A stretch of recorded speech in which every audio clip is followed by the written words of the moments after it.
Good afternoon. Welcome to the New York City Council hearing on the Committee on Education. At this time, please silence all electronics and do not approach the dais. Thank you very much. And Chair, you may begin.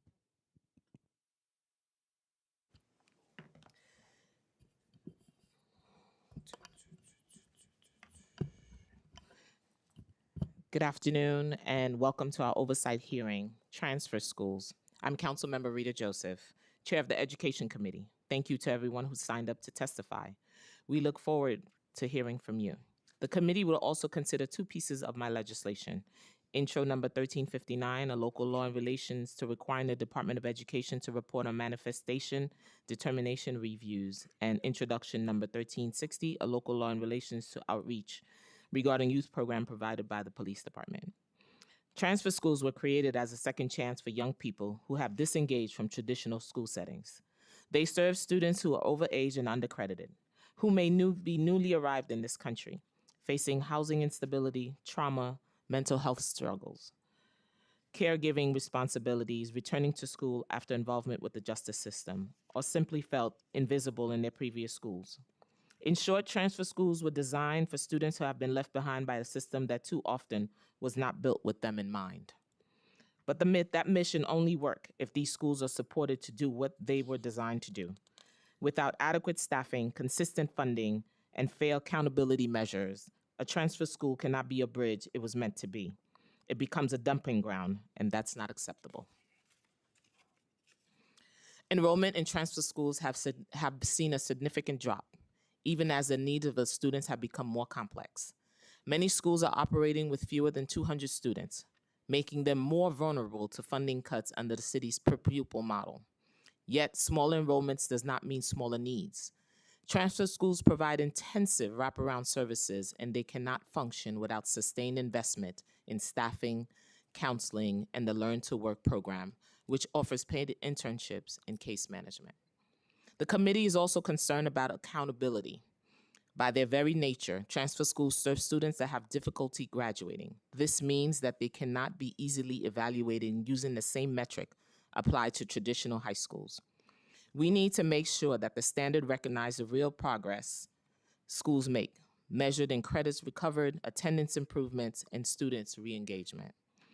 At the same time, we've heard troubling report that students, particularly new arrival English language learner students, are being counseled out of their home schools and into transfer schools prematurely, even after failing a single Regents exam. That practice not only undermines the integrity of transfer schools, it raises serious equity and civil rights concerns. Along those lines, the committee is concerned about whether the legal and moral obligations to students with disabilities are being met. Are IEPs being implemented in full, or are schools struggling to staff special education and related service positions? And for justice-involved students, how well is New York City Public Schools coordinating with agencies like probation, social services, and youth and community development to ensure continuity when students return to their communities? So today, we'll hear from students, New York City Public Schools, families, educators, and advocates. And we ask, are transfer schools fulfilling their intended role? And that means understanding what works, where the gaps are, and what supports are available. It means examining whether New York City Public School funding, staff, accountability, structure reflect the complexity and the humanity of the students at these schools. Thank you to the members of the Education Committee who has joined us today. Councilmember Lee, Councilmember Narcisse, Councilmember Dinowitz, and Councilmember Hanif on Zoom. I would like to thank the committee staff, Alejandro Carvajal, Chloe Rivera, Katie Salina, Andrew Lane Lawless, and Grace Amato, and my own staff, Chief of Staff Giovanni Piquant, Deputy Chief Joel Desuve for their work on today.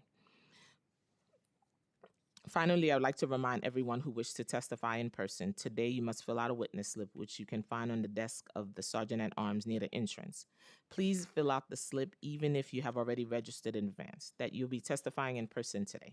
If you wish to testify on Intro 1359 or Intro 1360, please indicate on the slip whether you're here to testify in favor or in opposition to the legislation. I also want to point out that we will not be voting on any legislation today. To allow as many people as possible to testify, we will limit the testimonies to 3 minutes per person, whether you're testifying in person or in Zoom. I am also going to ask my colleagues to limit their questions and comments to 5 minutes. Please note that witnesses who are here in person will testify before those who are signed on Zoom's webinar. As a reminder to all our witnesses, please state your name prior to your testimony for the record. If anyone is here today required accessible version of a presentation given today at the hearing, please email testimony@council.nyc.gov. I will now turn it over to Education Committee Counsel to administer the oath. Good afternoon. Now, in accordance with the rules of the council, I will administer the affirmation to the witnesses from the mayoral administration. I will call on each of you individually for a response. Please raise your right hands. Do you affirm to tell the truth, the whole truth, and nothing but the truth before this committee and to respond honestly to council member questions? John Sullivan? Joseph Luft? Andy Corso? Melanie Mack? Flavia Puello Perdomo? Kim Ramones? Kristen Harris? Anna Pons? Thank you. You may begin your testimony. Good afternoon, Chair Joseph, and all the members of the Committees on Education here today. My name is John Sullivan, and I am the proud superintendent of our transfer high schools. I'm joined by Joseph Luff, Chief of School Support for High Schools within the Division of School Leadership, and my colleagues in the Office of Student Pathways and the Division of Inclusive and Accessible Learning. We're pleased to be here today to discuss the work we do in our transfer high schools to provide a high-quality education to some of the most vulnerable students in New York City public schools. I thank the City Council for inviting us here today and for your support of transfer schools and of all of our students. We thank you, Chair Joseph, for your continued support and advocacy for our most vulnerable students. I hope to use this time today to show you how transfer schools build bridges, not barriers, to education. I have served in the transfer district for 8 years, beginning my tenure as a deputy superintendent. Upon the retirement of my predecessor in the spring of 2021, I was appointed superintendent. Prior to this role, I held positions as a high school principal, a network leader, and a classroom teacher. Throughout my career, I have been steadfast in my commitment to ensuring that every student has access to the resources, guidance, and opportunities necessary to achieve their academic success and personal growth. Transfer high schools are small, diploma-granting high schools that were designed to support high school students in need of an alternative learning environment from the traditional high school setting. Many of the students in transfer schools have disconnected from school before they have come to a transfer school. The average transfer school student comes to the district after spending 1 to 2 years in a traditional high school. The average student is 17 to 18 years old, overaged, and undercredited. They usually have fewer than 9 credits and 1 or less Regents exams. Students often have attendance issues and are often already considered chronically absent when they arrive at a transfer school. Prior to the year 2015, transfer schools were part of their geographical high school districts. This resulted in uneven supports for students with disabilities and English language learners, as well as students' access to central resources. Transfer schools only became a citywide district in 2015. Today, transfer schools are a key part of central initiatives, such as New York City Solves, Learning to Work initiatives, Future Ready, and Project Pivot. As a district, transfer schools have expanded our work to support English language learners, students with disabilities, and students in temporary housing. We have built community involvement by establishing advisories that include our students, parents, and principals. There are a total of 51 transfer schools in New York City Public Schools. The Transfer High School District, under my supervision, is composed of 42 schools across all 5 boroughs. 5 of the schools traditionally have served newcomers and English language learners. One school, Harvey Milk High School, traditionally has served members of the LGBTQIA+ community. The transfer schools currently serve 8,734 students, including 2,082 students with disabilities, 2,608 English language learners, 1,986 students in temporary housing, and 106 students in foster care. Through our partnerships with our community-based organizations, known as CBOs, transfer schools provide our students with the academic, social, and emotional support needed for them to have another chance to be successful in high school. Our CBOs also coordinate the Learning to Work programs, which provide students with work-based learnings and internships.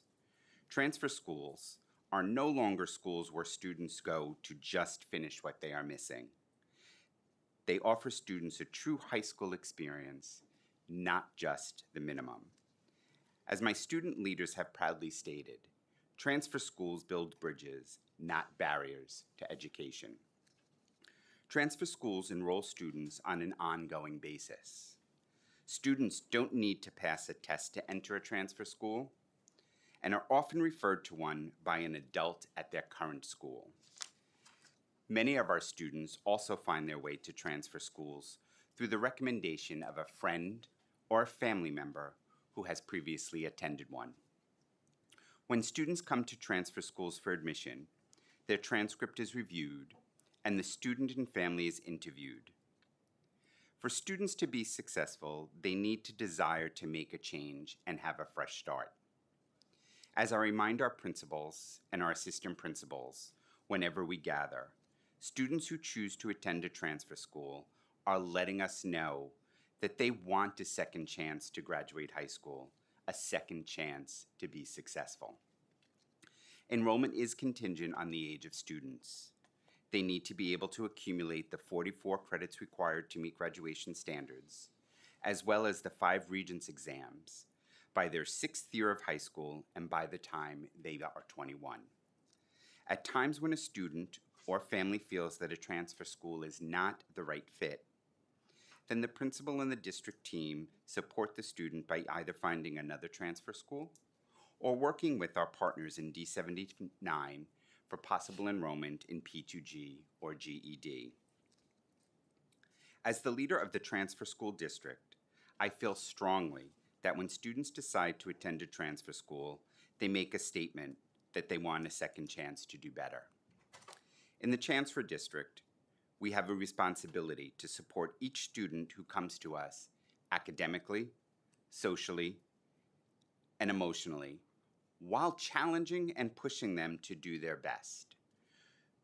Doing the minimum is not a transfer school option. Under this administration, we have implemented a number of strategies and initiatives to improve student learning. Student attendance is a strong focus of our district work. Back in 2021-22, immediately after the pandemic, the district attendance rate overall was 56%. That includes a 51% attendance for students with disabilities and a 72% attendance rate for English language learners. In 24-25, our overall attendance rate improved 11 percentage points to 67%. Attendance of our students with disabilities climbed 10 points to 61%, and 5 points for our English language learners to 77%. Compared to their attendance in their previous school, our data shows that students attending transfer schools improve on an average of 8.69 points.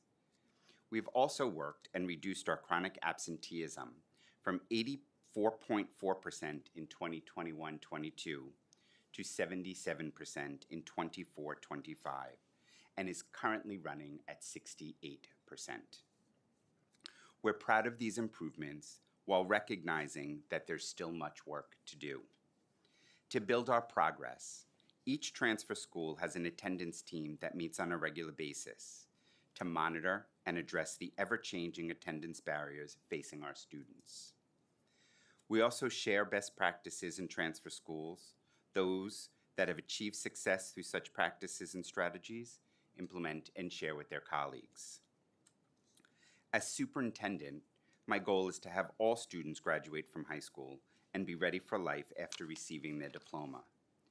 As a district, we ensure that our schools have programs like advisories, graduation guardians, weekend and holiday class sessions. To support the non-academic needs of students, our transfer schools are staffed with social workers, advocacy counselors, and other highly skilled and trained personnel. Students' programs are tailored to their specific needs. Our data shows that students pass Regents in their first year at a transfer school at a 28% higher rate than they did in their traditional schools. During the 24-25 school year, students who entered a transfer school earned 3.7 more credits than they did the previous year at their traditional school. Transfer schools stand by their students and give them additional time to graduate. Many of our students come to us after 1 to 2 years in a traditional high school and are often behind in credits. And essentially, they're pressing a restart button on their high school and academic careers. Including students who receive a GED, the transfer school's 6-year graduation rate is 61%, including 60% for students with disabilities and 40% for our English language learners. The transfer school anytime graduation rate, which includes our students who graduate after their 6th year in high school, is 62%, including a 60% for students with disabilities and 46% for our English language learners. Through continued monitoring of student progress toward graduation requirements, students can be supported with the option of P2G and GED through District 79. As a key part of building bridges is ensuring that students are challenged with opportunities for advanced coursework, not just making up missing credits. We've worked hard to build the Advanced Placement AP program in the district. In 2021, 176 students in transfer schools took 242 AP exams with 69 scores of 3 or higher. In 2025, 505 students took 738 AP exams and 261 scored 3 or higher. Of those AP exams, 67% were taken by students who identified as Latinx or Black, and a total of 308 transfer students with disabilities and 259 English language learners participated in AP classes. To support students, we have also brought job certification programs into our schools. Our work with job certifications began through conversations with our parent advisory on how we can expand our Learning to Work programs. Our current job certifications are also the result of student input based on career exploration and possible areas of future job interest. The Transfer District in 24-25 had over 1,850 students engage in 2,450 college and career experiences.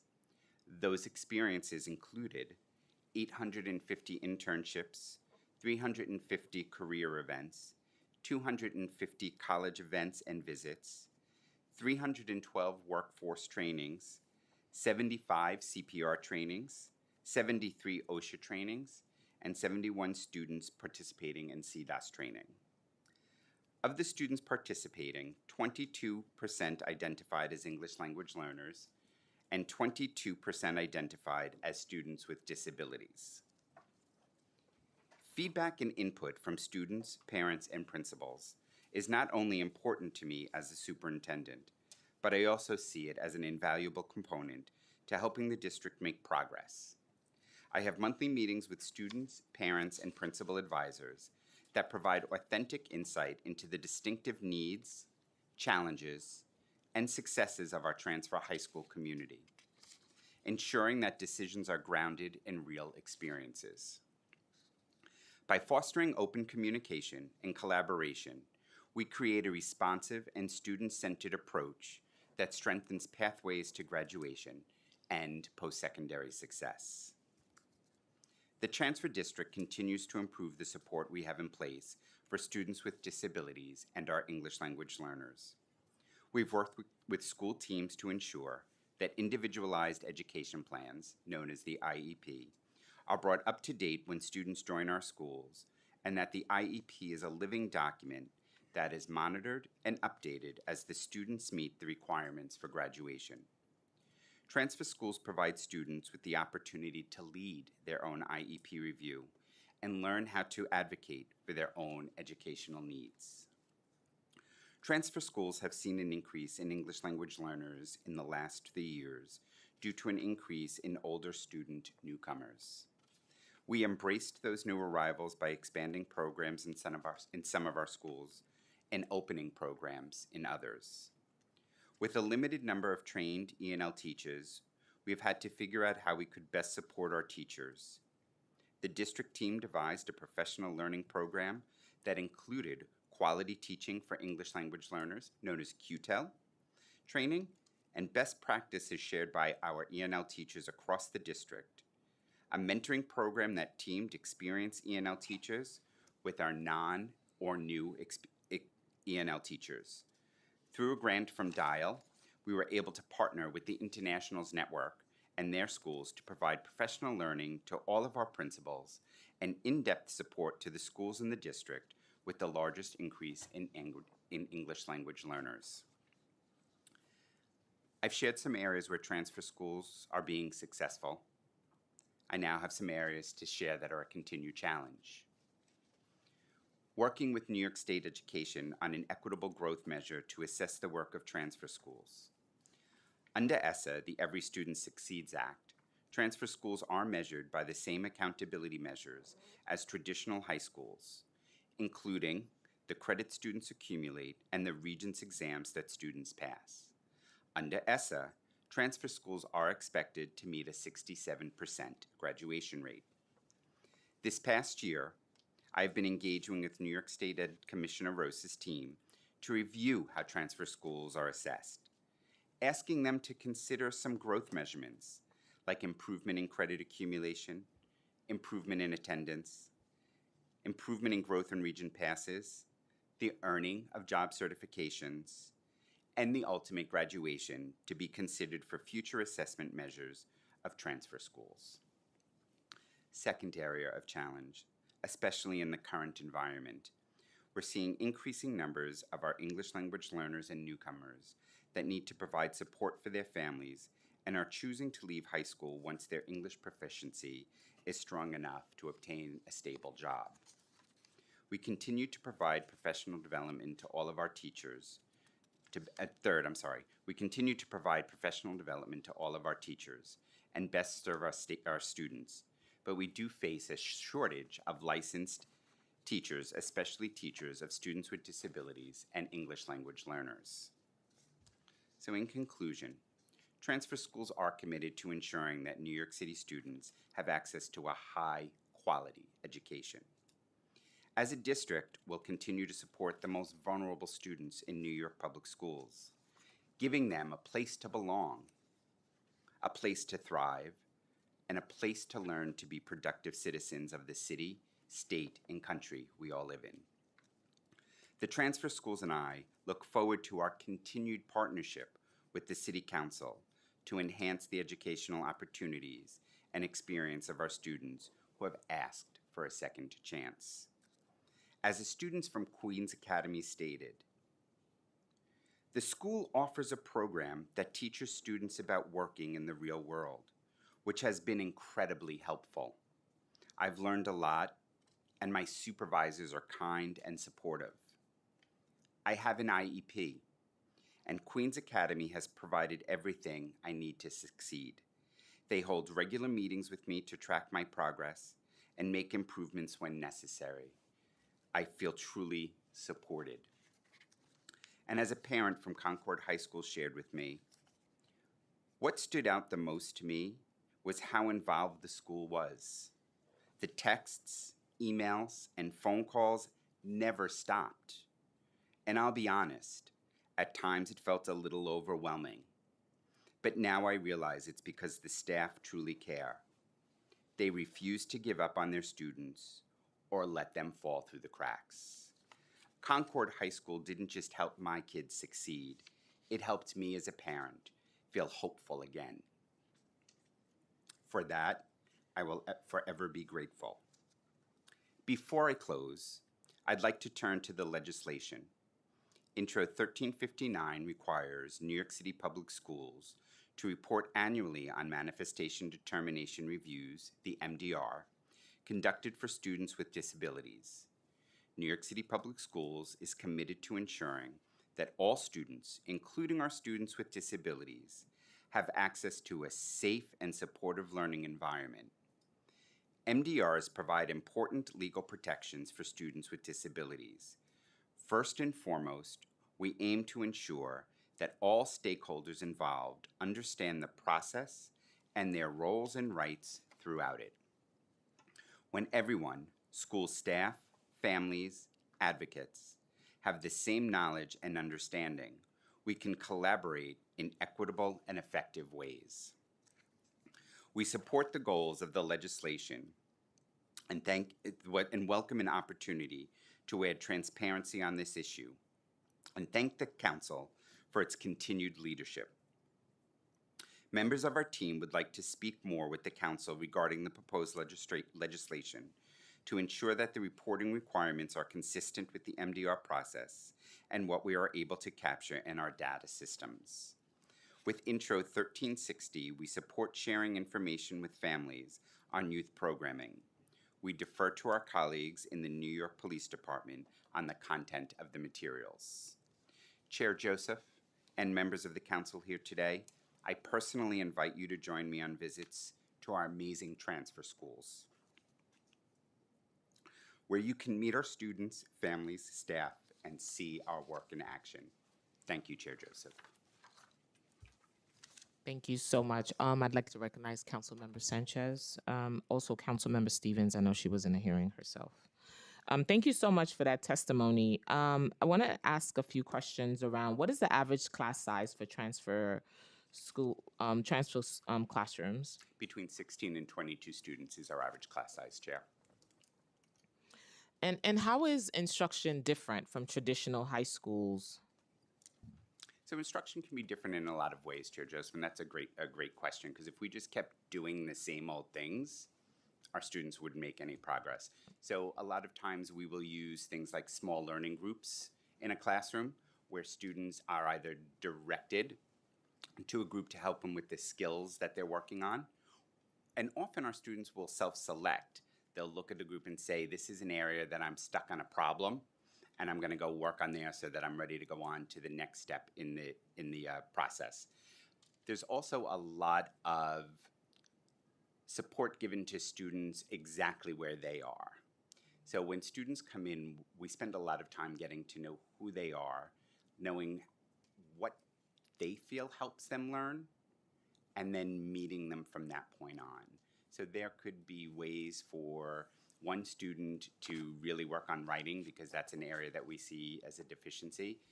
But another student that excels, we don't hold them back, they'll move forward. We also, to a degree, do individualized programs so that students are able to progress at the pace at which they need to. So for example, when a student comes to us and they may have passed all of their English classes in 9th grade, but they failed algebra, we're not going to hold them back and make them repeat 9th grade English. We're going to move them on to 10th grade English, but then review the algebra with them, and that will include additional services in the classroom, MTTS services outside of the classroom, maybe an additional period during the day. It includes weekend programs, holiday programs. Many of our schools also run tutoring sessions after the regular school day, where students can sign online and be supported by students while they're completing their homework. Also, if they've missed a class, so that they don't fall behind. So it's just some of the things we do that makes it a little different than some of the traditional settings. The extra tutoring that you provide, how many days a week average does a student can show up for tutoring? So most schools do it between 2 to 3 days a week. What support in the wraparounds are in place for re-engaging students who become disengaged at their original high school? Do you do an evaluation as to find out what went wrong at their previous schools and build from there? So Chair Joseph, I wouldn't use the word evaluation, but I would say that while we interact and meet the student, that is part of what we try to learn from them through conversation in the interview and in the intake process. We blatantly ask, what wasn't working for you? Is there something that you can specifically point to? Sometimes we find out that it is a student just felt that the setting they were in was way too big. They felt lost. Other times we learn really personal things. Like maybe a student had a child and they didn't share that, or they're struggling with home care for the young child. And then we'll work with our partners in D79 with life. I think one of the strongest things that we really do for our students is we use our social workers and our advocacy counselors, and we really get to know and we ask those deep-rooted questions. As an adult, I can assume things that would hold students back, but when we just ask them, it helps us get to the root of the problem and to get some fixes into place. And as they're enrolling in transfer schools, are resources readily available as they begin to tell you, hey, it's because I had a child, I don't have childcare? It could be one of the biggest barriers that prevent a child from coming to school. Is there, we talked about life, but outside of that, is there any other resources that we can provide for our young people? Absolutely, and that's a great question, and it really kind of hits to like what we do at transfer school. So using the example of a student, either a male student or a female student that might have a young child, we have a tremendous partnership with D79. I can literally pick up the phone or send Superintendent Esperance I call her a too. text saying, hey, I need this. And within the 2 seconds it took me to send the text, we have the ball rolling, and we can help the students with that. And if you look at some other areas where there might be some more difficulties, food insecurity and housing are issues, we depend then heavily on our partners in our community-based organizations to extend the resources that are within New York City Public Schools to the resources that they can also provide. And I think that is one of the things that really is unique about transfer schools is, in a sense, like we can be one-stop shopping. We have these partnerships, they're here in the building. And the other piece with that is once students get to know us, our community-based partners are part of our communities.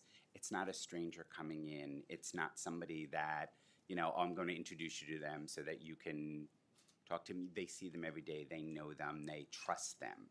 That's the biggest piece about helping some of our students overcome their obstacles. But from the minute the student comes to us, as soon as we can find out what the barriers are, we start to build the bridges over those. And that's the purpose of transfer school, to remove some of those barriers. How does transfer school address non-academic barriers such as depression, housing instability, or family responsibilities, which we talked about a little bit earlier, that contribute to students' initial disengagement? So we have guidance counselors and social workers, both DOE and that are part of our community-based organizations in all of our schools. I also have a social worker that leads my student youth development on my team.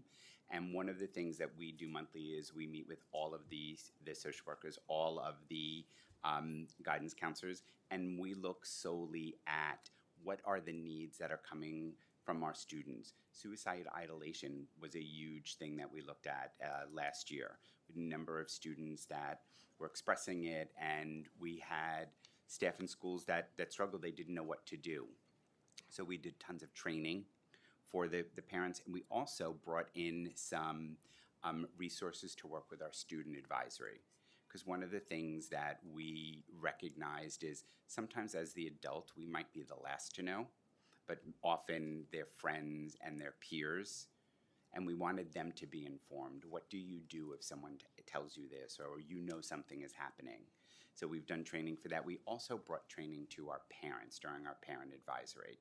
What are some things to look for? How do you help, with a teenager that you're trying to get through to and they seem a little resistant?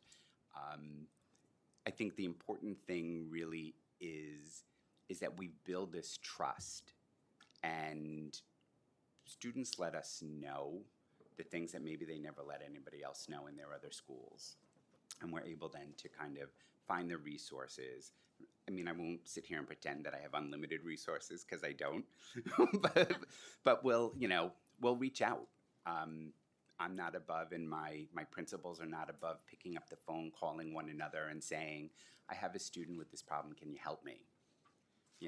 I have an email chain with all of my principals that I send out, like, weekly updates in that, and I'll be sitting with a principal and I say, I have a student that's having a problem with some housing issues, and I'll say, what, throw it in the email chain and let's ask, because somebody has someone in their schools, and principals will jump right on and help give contacts, give names of people in maybe in their community-based organization that can support and help and direct us. So it really is using everything that's at our fingertips so that we can make build these bridges. Of course. At what point, when does it come necessary for students to be recommended for a transfer school? I know it's attendance, but is that the only criteria that you look at? Thanks for the question, and good to be here, and I appreciate you shining a light on this, something we don't talk about enough. So thank you for focusing the spotlight on transfer schools. There are really a number of ways that students will wind up at a transfer school. Sometimes they are referred from the traditional district school that they're in, and they'll go for a discussion or consultation with the transfer school. Sometimes the family initiates that as well. It can happen, as you know, for a variety of reasons. It may be that the student and the family are not happy with the school that they're in and feel like the student's not making sufficient progress there, feel like they need a different kind of setting. Sometimes the smaller, kind of more intimate setting of a transfer school is exactly what some students need to kind of get back on track and accelerate that pace. And sometimes the family, if the student has been falling behind over time, and seems like a different setting that's going to allow the students some opportunity to accelerate, which can be hard to do sometimes in a traditional school. I think the complexity of what transfer schools do, if we look at a average 10th grader in normal high school, we kind of know most of the classes that they're all taking. If you look at a 10th grader in a transfer school, the variety of credit needs and Regents exams and other graduation requirements that they need can vary tremendously. I think one of the challenges that transfer schools meet and wrestle with is, how do you meet all those very differing demands, and how do you personalize the experience in a transfer school? So I think the reasons why they may get to the transfer school can vary quite a bit. And I think some of the young people we talked to, that was some of the things they like. It's personalized to them. It's not in a cookie cutter model. It's everyone else, but it's also seeing them. We talk about suicide ideation a lot among Black and Brown students, and it's on the rise. And I think that's something folks are not talking about, and that's why it was so important for myself and Councilmember Botcher to make sure that 988 are available in schools. But how your caseload for social workers and guidance counselors, what does that look like? So my caseload is, I believe every school has a guidance counselor, and I have about 50 social workers across the district. And one of the things that we've also established in the district is kind of a support system. So in the event that a school may have experienced a tragic event, a suicide in this, Or even gun violence. Gun violence, absolutely. In a matter of 5 minutes, I can have social workers across the district over at that school. Every single principal in my district has committed to supporting one another. We also do workshops where we will join social workers from other schools to come and help run a workshop with the social worker or the guidance counselor on site.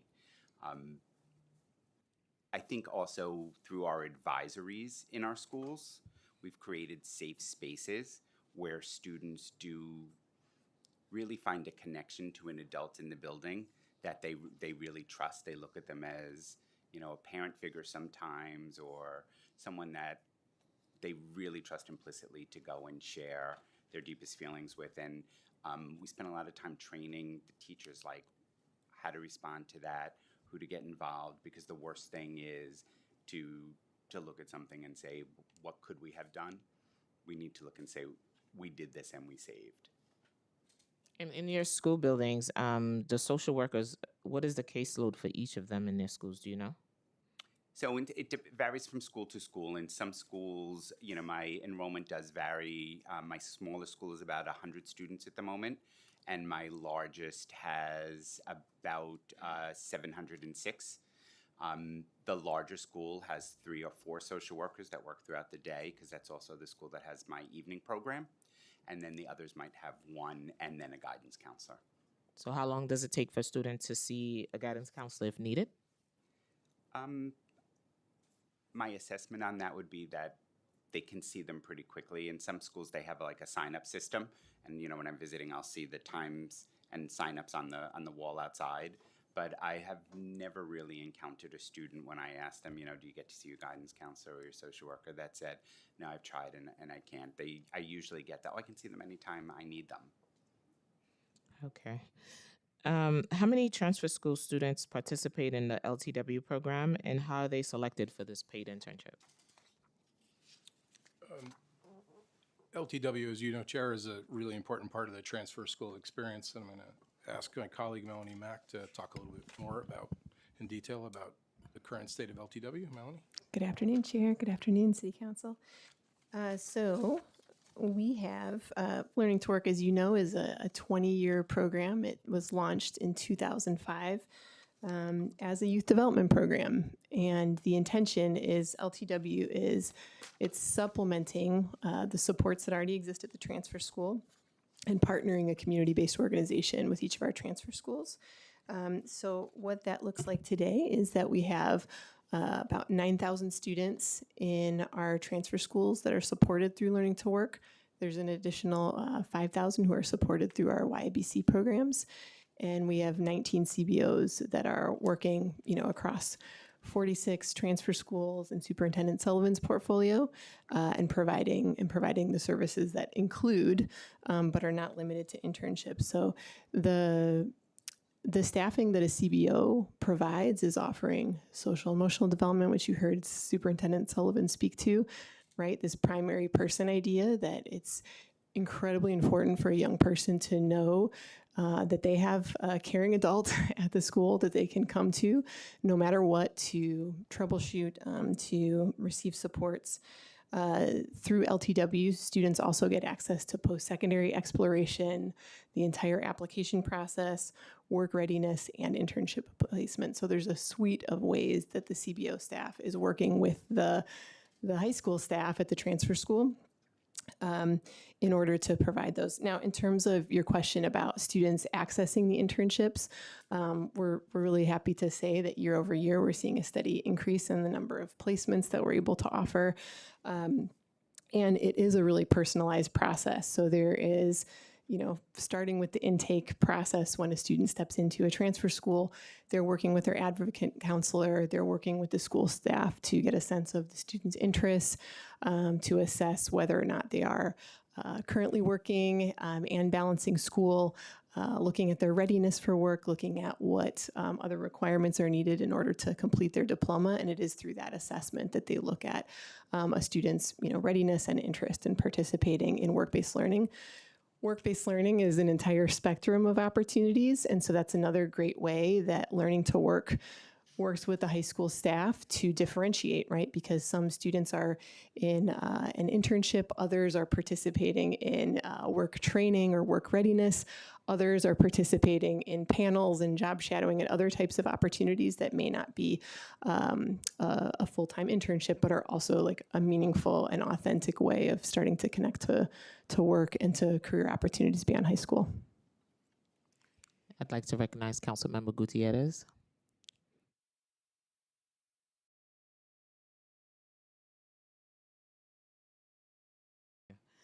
In fiscal 2026 budget includes $31 million for Learn to Work, but this funding is not baseline. How much Learning to Work funding supports transfer school, and how are these funds distributed? All right, so there are currently, it's a $43 million program currently. $12 million of that is baseline funding, and $31 million is funding that has been sort of backfilled annually since stimulus funding expired, but is not yet baselined. All of these funds get distributed through full value contracts to the CBO partners, the 19 CBO partners that are supporting the 46 transfer schools and the 20 YBC sites. And those contracts largely fund additional staff, right? The advocate counselors, internship coordinators, program coordinators that are, serving the transfer schools. And we're continuing, our finance department's continuing to work with our partners at OMB and advocating for baseline funding for the $31 million. And you said it was 19 CBOs that are contracted? Correct. And we can share that full list of the transfer schools and the CBOs partners that are attached to these transfer Correct. schools. Wonderful, Yep. thank you. During the fiscal 2026 preliminary budget hearing, DOE mentioned working on new Learning to Work RFP. What is the timeline for the new Learning to Work RFP? As of today, the RFP is on track for being released in the next month. So we're hoping by the end of November. Is the DOE open to increase the budget for LTW higher than the $31 million to include additional schools, including charter, in a new RFP? There has been tremendous advocacy to expand to charter transfer schools, but also to additional district transfer schools that were not in the the original contracts. So definitely taking that all into consideration, and our They fill finance in team. the gap that I talk about. They fill in the gap that we're not filling in, right? Because we only have, for example, one middle school transfer school. Am I correct? And it's called Reset. Am I correct? So there are no middle Middle school transfer schools. There is a Restart program that is under District 79. Correct. That serves our students that are overaged 8th graders. Superintendents Esperance and I do work closely for those students. How many students do you have in that program? I can't talk to because I don't supervise the Restart. But what we do is where we share locations. Often the Restart students will participate in the transfer high school courses because they're older. So they'll have some of their classes with the Restart, and then they'll transition into some with the high schools. But it's not a transfer middle school. It's a Kind of, but not is. kind of.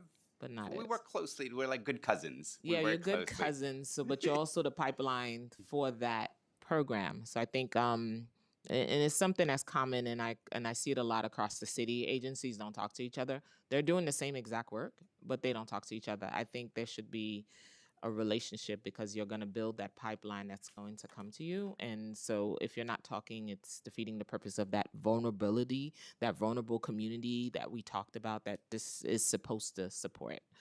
So thank you for that. So what is the timeline for the new Learning to Work RFP? You told me next month. Well, we're currently on track for the end of November. Okay, and you are in discussion for those charter schools that does the transfer work. That was all taken into account through the preparation. Obviously, it's a really lengthy process. We also engaged over the past 2 years all of our transfer schools. We work closely with Superintendent Sullivan. We spoke to students. We spoke to CBO staff. We talked to school staff about what does learning to work look like at its best. This was a program that began 20 years ago and was all things that needs to continue to evolve to best serve our students. And so that research, which we're happy to leave a copy for you, really calls out from students, from our staff, what are the things that are critical to retain as we think about this new RFP. So we took that input very seriously as we worked on the RFP that's going to be released within the next month, hopefully. And how will New York City Public School balance the reality of a one-year only funding while working on the future of the program? How does New York City Public Schools support baselining LTW funding? Yep. So like I mentioned, we've been working really closely with over the past 2 years to ensure that when we release an RFP, it is with the voices of the students and the communities impacted by the program that have been part of that. So that includes working really closely with our 19 CBO partners. We meet with them every month. We've done so for the past 3+ years. And that's a space where we talk about what are the emerging needs, what is the strategy for the program, what are the things that are important in this RFP process. So that is an important part of how we've balanced continuing to have our finance department advocate for baselining the 31 million. And at the same time, we're working very closely with Superintendent Sullivan's schools. We're working very closely with the CBO partners in constant conversation around the things that are really the hallmark of the Learning to Work program. We've heard from students that the advocate counselor is an incredibly important part of the program, that close relationship, and those relationships often extend into adulthood, right? And these young adults are coming back to us from transfer schools and talking about the relationship with that advocate counselor. College and career advising, given some of our students are entering directly into the workforce once they exit transfer schools, the work-based learning opportunities, but also credentials and like credentials of value that a student can take as they're completing their high school requirements, also having a credential that's going to have value in the labor market that they can take directly with them for a strong first or second job, and balancing in many cases both college and potentially a full-time position. So that's all been a really important part of sort of straddling advocating for baseline funding, but also continuing to work on the future of the program and what does it need to look like for the next 20 years, looking back on 20 years of this this program. Absolutely. I was going to ask if students' voice were involved in this RFP, if parents' voices, educators, CBOs, is everyone at the table? Because these are the folks that are directly impacted by the decisions we make up here.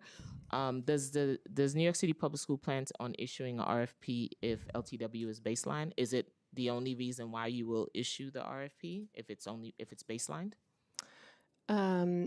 The contracts are currently under an extension, and so there is a plan to release an RFP.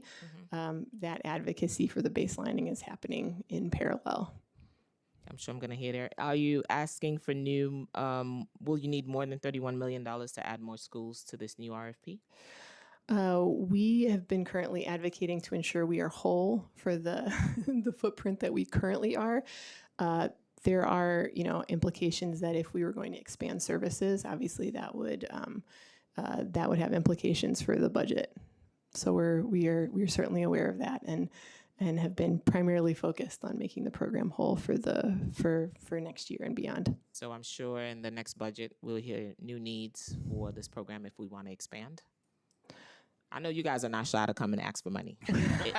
You guys are not shy, and you're not shy. So make sure that if we want to expand, we want to perfect the model, because there are gaps, right? And there's quite a few gaps in this program. If we want to perfect the model, we got to make sure the resources are in the right places to make sure that students are getting. The whole goal is to make sure we meet the needs of our students who were left behind, and it's also to look back and see where they came from that school. Are we also having engaged conversation with that school where they came from, like as to meeting the needs of New York City kids? If I send a kid to school and they're telling me their school is not meeting their needs, are we also having conversation with that home school that they came from to make sure we're perfecting it? That should be something, and there should be surveys as to when they leave your program, what worked, what didn't work, and that data is supposed to drive that work.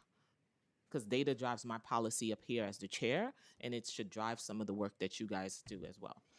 And I'll say that where we do, Superintendent Sullivan could speak to the homeschool relationship better than me, but through the research that we did that was both talking to students and staff, but also looking at the data, we saw that there was a positive relationship between students who were experiencing the LTW program supports, were participating in internships.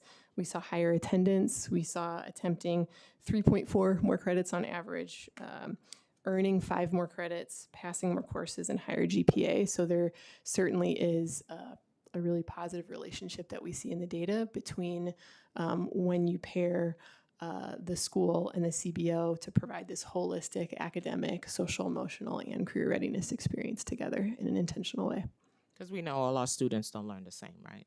And that's the model here that should be across the city.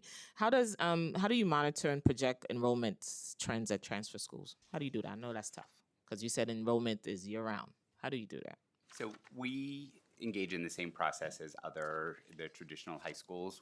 We work with our budget team at the end of each school year and use the projection from the averages of where we were over the last couple of years and make a projection.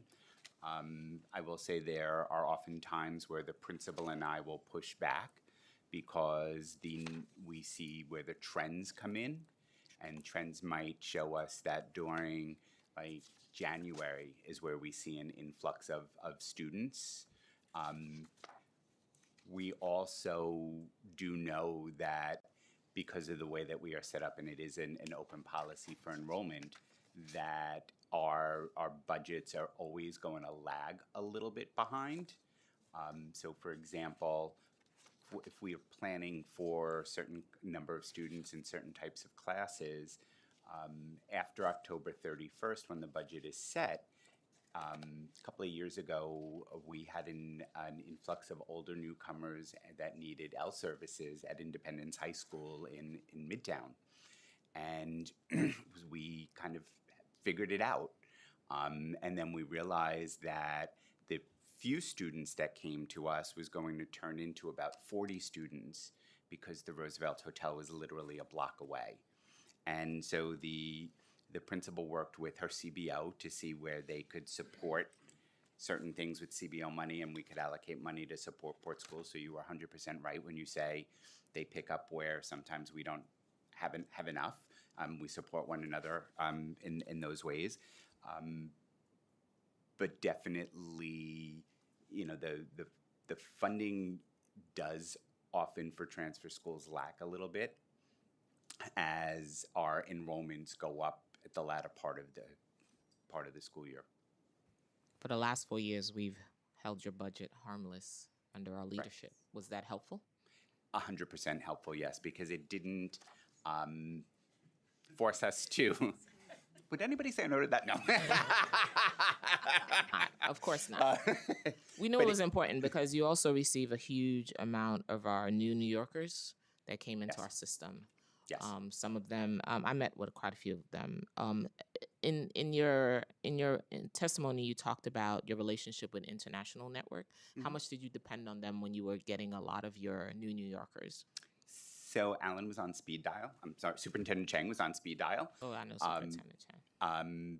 I have had the opportunity to work with one of the international schools previously when they were part of our district, so there was a relationship there that I could reach out to. But they were tremendous supports when I needed to get professional development, not only for do you want to improve the strategies and the techniques of my E&L teachers, but I had teachers that had no training to work with students and English language learners, and they wanted to and they were willing to.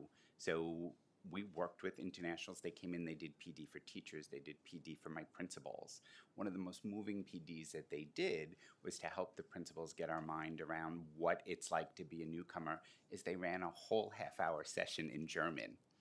And we sat there trying to figure out, and it really opened mindsets of like how we have to support these students. And the PD was essential, and it worked, and it supported my team. Some of their teachers were the mentors that we set up. We had our school teachers from our schools that primarily support the newcomers, but then teachers from Allen's school stepped up and said, we'll be mentors, and they were accessible after teaching hours online, via email, via text, to support our teachers that were struggling. In schools who don't have enough E&L students, how do you coordinate with E&L coordinators to I'm sorry, I missed the first part of the question, Chair. schools who don't have enough E&L, because you need a certain amount to have an E&L coordinator? How do you coordinate between schools? Do you do 2 days here, 3 days here? How do they visit, evaluate your students for them to take placement? And how do they get the numbers of hours of ESL instruction that they're required by law? So we work very hard with in our schools to meet that requirement. Sometimes we do lag behind. At this point in time, I don't have any sites where we're sharing teachers across sites. So your schools are out of compliance then? Some of them are, yes. How many, do you know?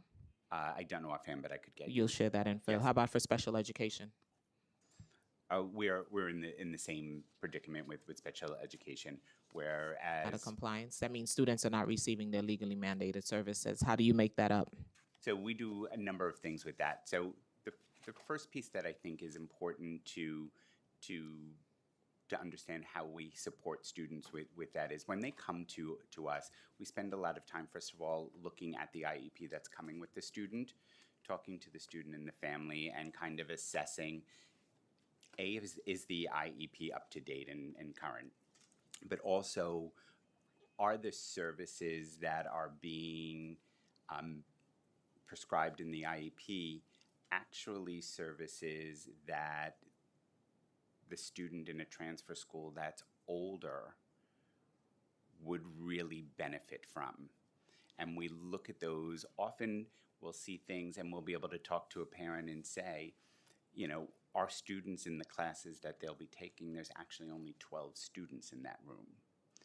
We have a lot of times we have additional teachers in the rooms. They could be ICT, but it could also be that we had, say, a social studies teacher, that we've teamed up 2 social studies teacher to co-teach a class so that students get extra supports in those rooms. Are they one, or is one of them licensed with special education? Is it an ICT setting, so at least the students' needs are being met? How many students that enter the transfer school system has to be decertified in order to remain in your program? So we don't necessarily decertify to help to remain in a program.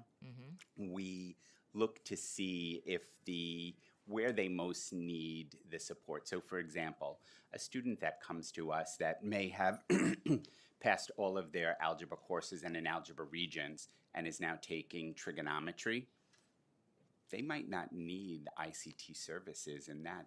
They're in the advanced math class, and we will talk to the student and see what they think. And if the student says, no, I'm good, we would remove the support in math, but we would keep it in the science and the social studies and the English where they're still struggling and they still feel they need those supports.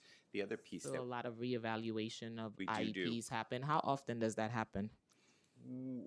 I would say pretty regularly we review the IEPs, especially when students come in. We do see a number that come that aren't current, so we will do that right away. And then we will also work with students and families at the end of semesters and trimesters as programs are changing.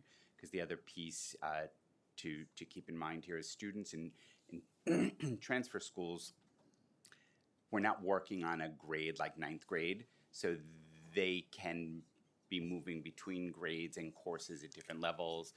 They might pass all their regions and still have a couple of classes left to take. So based on where the student is, the other thing that we do in the district that has been very successful and students say has really helped them learn to advocate for themselves is we do start to teach students how to do student-led IEPs, where we work with them, we teach them how to advocate, because I am a firm believer that one of our most important jobs in a transfer school and any high school is that when we send students out into the world after high school, they need to be their voice because there's not going to be someone there. So we teach them how to express how they learn best, how to be able to say what accommodations they need. And then they lead a committee through their IEP where they can invite a family member, a friend, a favorite teacher, and they actually lead the IEP. Okay.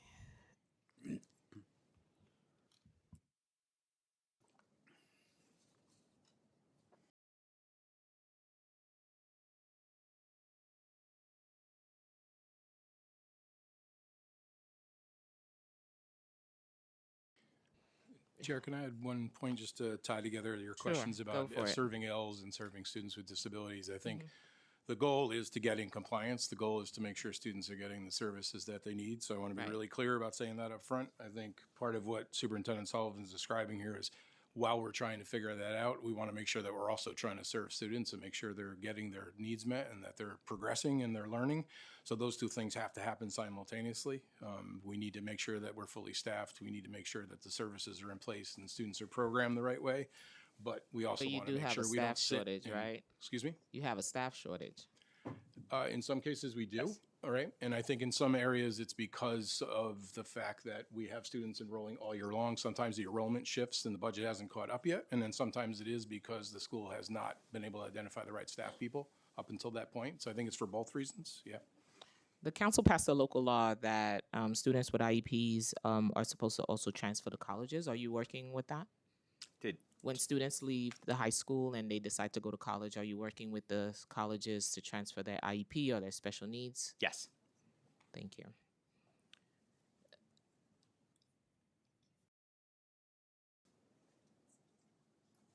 How is New York City Public School ensuring transfer schools option are equitably available across all 5 boroughs? So, Chair, that's a great question. And when I first started in the district, it wasn't. We had schools that didn't serve our English language learners. We had schools that didn't serve our students with disabilities. One of the things that as a deputy that I was adamant about, and then as superintendent, was that we serve all children. That you can't tell a student you can't come here because you don't speak English. You can't come here, bless you, because you don't have, because you have an IEP. And we now have supports for our students in all of our transfer schools. And we pay careful attention to trends that we're seeing, especially in the services for our English language learners.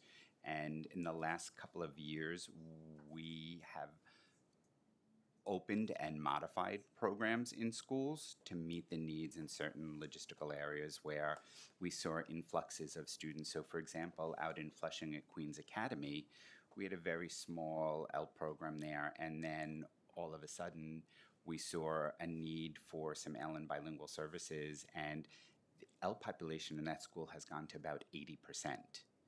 So we opened up the program, we supported, they were part of the district PD, they worked with the internationals, we got QTEL training in there. We worked with teachers that had E&L credits so that they could become dual certified.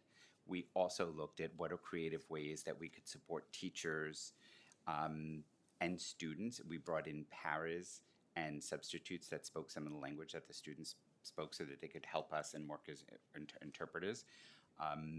So I'm very happy to say that we have work to do there, but we have come a very long way in the supports that we have for the students with disabilities and our English language learners. And it's something that I am completely committed to, especially as an uncle of 2, a niece and nephew, both with IEPs.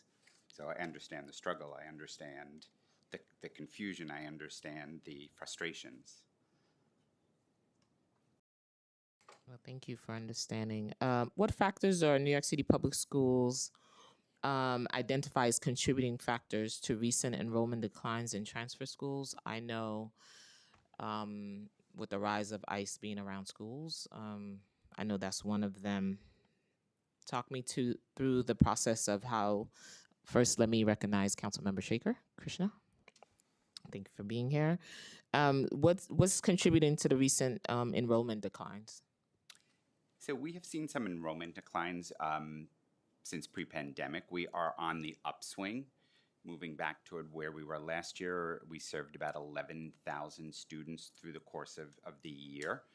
I think there's a couple of things there. I think under ESSA, traditional high schools can use their 4, 5, and 6-year graduation rates. So sometimes students will stay a little longer in traditional schools than in the past where the 4-year was the only option.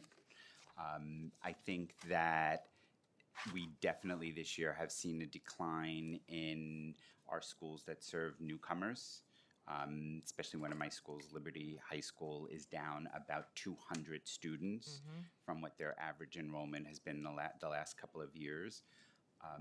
But I think with that, it's also looking at how do we also build on the programs that we have at those schools. So one of the things we're looking at Liberty is how do we build a program that maybe would be more in line with the bilingual than just an English language and an E&L program, and then we could serve students that are coming out of 7th and 8th grade bilingual programs that might be a little bit older than the average 8th grader and have a place for them to go. So I think it's also, and like Harvey Milk High School, which has traditionally been an LGBTQIA plus school, now that we have safe havens in so many of our high schools, we don't necessarily need just one school for students in that community to go to. So we are looking there at like expanding the work there to LGBTQA plus, and allies and students that are interested in things around social justice, using Harvey Milk's work as a launching point for getting involved in social justice and social programs. So I think, some transfer schools have been around a long time, and there is a need in some cases for us to look at what the initial missions were and what are the new needs of our students and what bridges we need to build. We can't just build one model of a bridge and leave it and say, well, that's the model. We need to say, times have changed, conditions have changed. What are the other bridges we need to build? And I think we're in the process of doing that in our schools now to build up the enrollments. So important to have empathy in our classrooms. How do you apply social emotional learnings to the curriculum, not as a standalone, but as part of the curriculum for students in transfer school? Because most of our students need a lot of our emotional support. So in a lot of our schools, we start our classes with some kind of a mindset, check-in with students. A lot of our students, as part of their daily classes, do have an advisory portion of the day where there is a check-in with that. It's also part of the work that teachers will often bring the guidance counselor, social worker in to do activities in the rooms. I think because we're also such small schools where we know our students so well, a lot of times teachers will read the temperature in the room and say, okay, we need to take a few minutes and we need to do a check-in. But it is definitely part of the mindfulness in the starting of the day, the starting of classes, just like little check-ins. Very important. What are the current attendance and chronic absenteeism rate across New York City public schools, transfer schools, and how have these changed since the pandemic? So post-pandemic, we were running at about a 56% attendance in the district. We are now, at the end of last year, we have raised that up to 67%, and this year we are running at a 68.2. That's like something that I am relentless on. I was sitting in a one-on-one with principal this summer, and I said to her, tell me what you did, because you did a considerable growth in your attendance. And she looked at me and she said, John, you won't let us forget it. Every meeting we talk about attendance. Every time you're in the school, you ask us what the attendance is today. You ask us what we're doing for the students that aren't here. She said, I couldn't get away from it, so the school couldn't get away from it. So it's become part of our community. And in another school up in the Bronx, one of the principals said to me, I thought you were a little crazy when you told us you wanted to move this attendance to 70% as a minimum.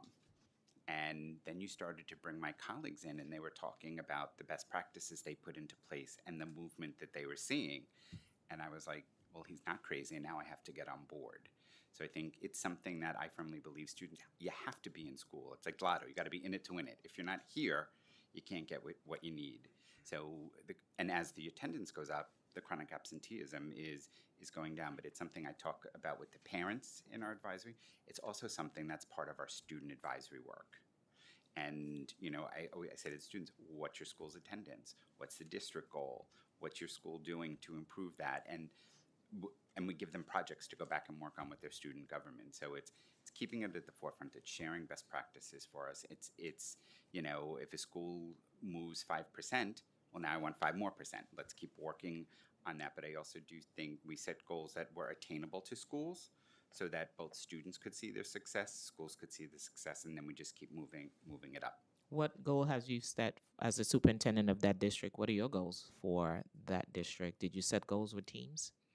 So goals for your attendance goals? Yes. So I set a district goal to get to 70% or higher this year. And for each school, we gave them a 10% goal based on where they ended last year. And that's part of our regular check-ins. That's part of our conversations. I start every meeting with where are we, what are we doing, what's working, what's not working. Do you do home visits? I know transfer schools used to go to homes. Yes. Do you do home visit? You still continue to do home visits? So we do home visits in a number of ways. Our CBO partners help us with home visits. I also have a team of 11 attendance teachers that report directly to me and work with my attendance coordinator. that do home visits and are part of the school attendance teams. I also have a number of school personnel that, as part of their circular 6 time, have volunteered to visit homes, and principals that go to homes. So that's an integral part of the work that we do. And when we get there with your attendance teacher and realize what the problem, do you usually pair them with a social worker, guidance counselor to help with whatever that issue is? Yeah, to social workers, guidance counselors, the call to D79 for an appointment with Life. There's no lagging in that time. It's like as soon as we hit in. If the attendance teacher doesn't know who to reach out to, the point person on my team, or they'll email me directly, say, just found this out from a student. Who do we have that can support? How many days do you wait before you make a home visit? The attendance teachers have a schedule. They do that. I think our number is a little faster than in some other schools, because they tend to be our schools tend to have weekly meetings. So if they're there on Monday, by Tuesday, Wednesday, usually there's a visit or an outreach to the family. Okay. Just Sorry, Flavia. no, you did perfect. Just to add to that, I think one of the changes that we have done in the recent years is move the attendance teachers from working just assigning a school and then having to move to be assigned to a district. Also, because of the way that we now look at attendance data, we increased recently the number of attendance teachers that serve transfer schools, and to just kind of solidify the number when you're looking at improvement, a little over 1,400 students are less chronically absent than compared to when we were pre-pandemic. So unlike other trends, the trends in transfer school, although there's tremendous growth, still to need to continue to do shows improvement, and that has to do with the ecosystem of support that exists within transfer school, in addition to the superintendency, but also with our partner CVOs and the work that is done collectively to really create that individualized approach. Great. I noticed in the superintendent's testimony, there's about 106 students in foster care. How are you supporting those students, and do they know that you even exist? They do know that we exist. So there's in the data that I have, it's a little higher than that, because it's John, I think, might be speaking to the 42 schools that he has, but we have 51 across. So one of the things that we have done is ensure the schools know who their coordinators are. So the team, as you know, which you helped to create, is comprised not just of a citywide foster care manager, but also coordinators. So all of the districts are assigned to a coordinator, and then also increase our collaboration with ACS. So we do have MOUs and agreements that allow us, both for our students in foster care and for our students in temporary housing, to have exchange, to have data, and we have regular cadence of meetings with this agency. Not to mention that the current senior executive director of the Office of Students in Temporary Housing is a former transfer school principal who founded and led a transfer school for 18 years. So she's very attuned to the needs of both students in temporary housing and foster care. Good. Yeah, talking to each other. That's great. Something agencies rarely do. How many vacancies are there for teachers at transfer schools across the city? 19. 19. And how many vacancies are there for counselors at transfer schools across the city? I have zero vacancies for guidance counselors and 1 social worker vacancy. And how has bilingual teacher shortage affected instruction for language access for English language learners in transfer schools? We talked about that earlier. So I'm gonna double this question up. How many vacancies are there for bilingual teachers and ENL certified teachers at New York City transfer schools? 1 vacancy for ENL right now, and we hired about 80 new ENL teachers and 4 bilingual teachers. And that was for the year 2025 into 2026 that you did Correct, this Chair hiring? Joseph. Yes. Okay. So New York City Public Schools does apply the same 4-year graduation rate expectation to transfer school as it does to traditional high schools? I'll start us off here. I think, the traditional way of viewing high school graduation is 4 years. When we consider the diversity of starting points that transfer students have when they enter their schools, it's really important that we're sending a message that even if it does take you a little bit longer, it's okay. We want to support you. We want you to stay. We don't want you to drop out, and we want to keep students on track. So we really do look at 5, 6, and even 7-year graduation rates. The 7-year graduation rates would really be for students that are coming in later, that have far fewer credits, that are over age. And one of the ways that we traditionally have tracked progress for high school students is roughly 10 credits per year that they accumulate. So by the end of 9th grade, have you accumulated 10 credits? By the end of 10th, you should have 20. One of the things we look at for transfer schools a little bit differently is, since you need 44 credits to graduate, where are you at that, close to that halfway mark? So are you below 22 or are you over 22, right? So that's one of the differences. If you look at these school quality reports for a transfer school, we do look at that metric a little bit differently, since a student who does not have 10 credits at the end of 9th grade isn't necessarily off track in the same way that we might think about that in a traditional school. And then the question becomes, how do we help that student not only catch up, but accelerate and get back on track? So that's one way that we look at it. And the other way is also making sure that when we're looking at the grad rate for students that are coming in at these different entry points, that kind of thinking about that almost in a more individualized way as well, and like giving a real true value to that 5th or 6th year graduation rate. We know for state accountability, the 4-year grad rate still does matter for federal accountability for ESSA. And we don't necessarily want students to take more time than is necessary, but we also want to recognize that sometimes it's a good thing that students need more time, and we want them to feel that it's okay to stay when it's necessary. And you said you track that. How often does that student meet with a counselor to review that caseload, student work, and say, hey, this is where you are, and do you help them set goals, and how is that done, and who is part of that conversation? Yeah, so that happens on a very regular basis, Chair Joseph. It's often done by the advisor and the guidance counselors. A lot of our schools use an electronic gradebook, so students have access to their progress on a regular basis. And one of the things that we do teach students very early on is, what are the credits they need? What are the regions they need? We teach them how to access so that they can follow their progress. I think the other thing to really think about the work that our principals in our schools do is, when students come to us, a lot of times they've been disengaged, they're just heartened. So we will also look at, what are courses that as a student you really feel you're good at? So we'll emphasize maybe those as the ones to get us started, and then we'll build a program out from there. There's regular check-ins with students, with their advisors, with the guidance counselors, progress reports to keep families and parents involved are regular aspect. We monitor. Each member of my team is assigned to, it's 2 members to 4 schools, and they work with principals on a monthly basis, 3 times a month, where we look solely at the attendance improvements, the students that are lagging, the students that are being successful, the same for credit progress. What are we putting into place? What are the supplies? One of the things we also worked on last year as a kind of pilot to see how we could additionally support students is, a group of 5 schools got together and we looked at how we could do shared instruction remotely.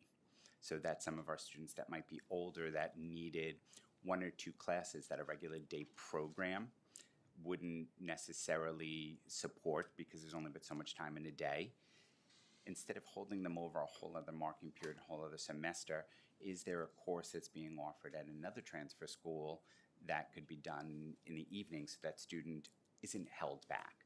We have a variety of different ways that we program. We have schools that work on trimester, schools that work on semester, schools that work on cycles. So sometimes when we meet a student, they might come to a school and they might be 19 and they maybe need 10 credits, and like they want to finish, they want to get out and work. They're done with school, but they want that diploma. We'll map it out for them in the school that's a semester school, but then we'll say to them, okay, and in a trimester school, you could do it in this time. If the student says, I want to do that, we'll find them a trimester school and enroll them there.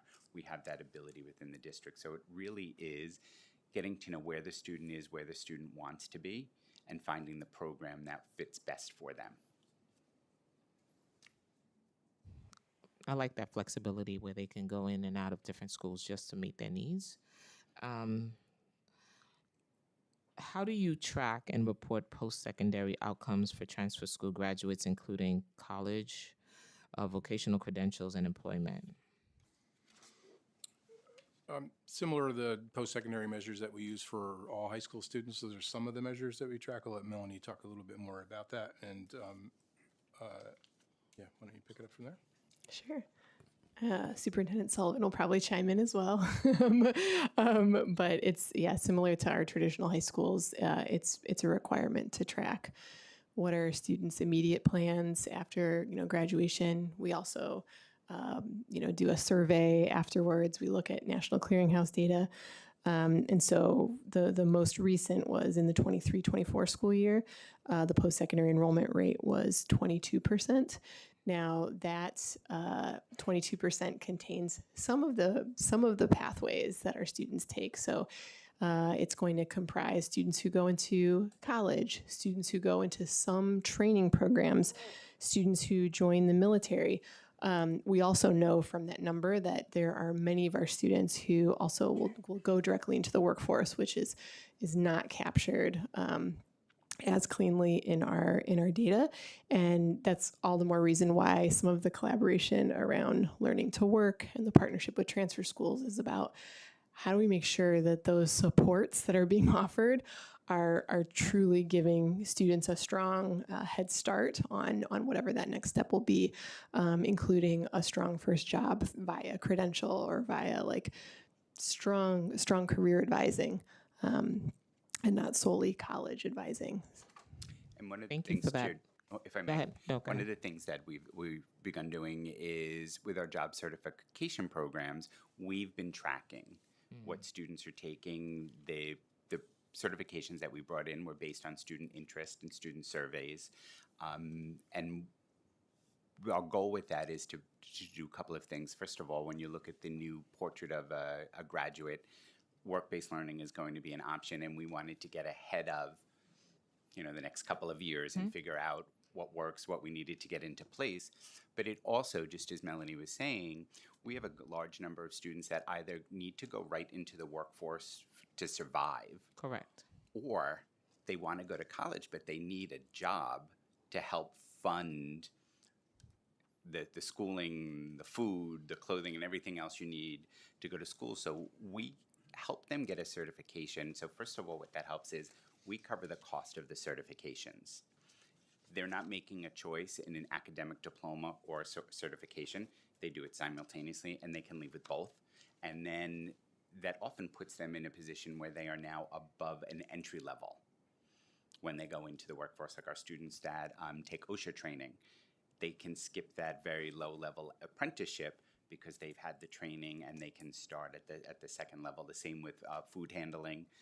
We offer phlebotomy. We offer some cosmetology courses. And each year we build on them. And again, through our model of how can we share, we're looking at, I can't have culinary and cosmetology and construction in every single school, but if we have them throughout the district, we're a district. So if a Right. student from here wants to go there, we're figuring it out. Go ahead. The last thing I'll add, you visited some of our Future Ready schools. 8 of our Future Ready schools are transfer schools that we've worked really closely with John's team to think about those pathways in tech, healthcare, education, business, where there's a lot of opportunity in New York in the years to come. How does that model apply in a transfer school setting? And I think that that's been a really important marriage of what transfer schools do really well, what Learning to Work does well, with what we're seeing is strong opportunity in the labor market in New York. And I will say that the partnership really has brought ownership to the schools and the work, because it wasn't just separate entities. It's two entities in the department really working together. We had a great summer planning where we brought all of our schools together and for 2 days. So not only did schools get that time to do the planning, but they got to share and go from room to room and see what others were doing and brainstorm. It was an amazing event. and see how they can always see the best practices. These questions, the series of the next 3 questions are from Councilmember Narcisse. Is the New York City Public School integrating vocational or career readiness programs like apprenticeship partnerships with trade unions and local employees into transfer schools? I think that's just for Councilmember Narcisse. You can answer for her. That's a really important part of the partnership between Superintendent Sullivan's district and the Office of Student Pathways, because we just last Friday we had 100 employers from across the city, public sector, private sector, city agencies, unions, all coming together. They're part of our industry commission, where all of the work-based learning opportunities, updates to curriculum that we need to make to stay current and relevant on the curriculum and experiences we offer students, that comes directly from our relationships with employers, with trade unions. And so that is an important part of the partnership that we have, is looking across what are all the pathways we're offering, what are the union-based opportunities, what are the opportunities across different sectors. So that all connects to what Superintendent Sullivan is speaking to. And how do you recruit for new partnerships? I was going to add to the previous. Oh, if please I may. do. Please do. Often the certification courses that are taught by members of unions and organizations. So it creates those links for students and direct connections to entities outside of just the course. And that fair you had, were all schools invited or just some schools? All schools. All schools are invited? Does New York City Public School coordinate with Department of Small Businesses, Services, or the Mayor's Office of Talent and Workforce Development to match transfer school training and local employers who are actually hiring? I can start and pass to John. We were part of yesterday's announcement about the youth apprenticeship civil service title, a huge deal for New York City, where we're leading the way across the country, because our youth apprentices in transfer schools and high schools can start their path towards strong civil service jobs, while they're still attending our transfer schools and our traditional high schools. So that was one example of a partnership across Mayor's Office of Talent and Workforce Development and Small Business Services and New York City Public Schools. So those are the types of policy, interagency, programmatic work that we do together. Our young people should be working in our agencies. A lot of these agencies directly impact their lives, and we told them that yesterday, that they should be working in these agencies to really make a difference. The things they don't like to see, they should be in there working to change it. What is the student to teacher ratio? What is the student to teacher and student to counselor ratio in transfer schools compared to traditional high schools? So the ratio in class size is about 1 to 16, and it's usually about 60 to a guidance counselor. What portion of transfer school students are currently classified as Ls, and how has that changed over time? So I currently in my district have about 32% Ls, and that has increased from in 2021 about 16%.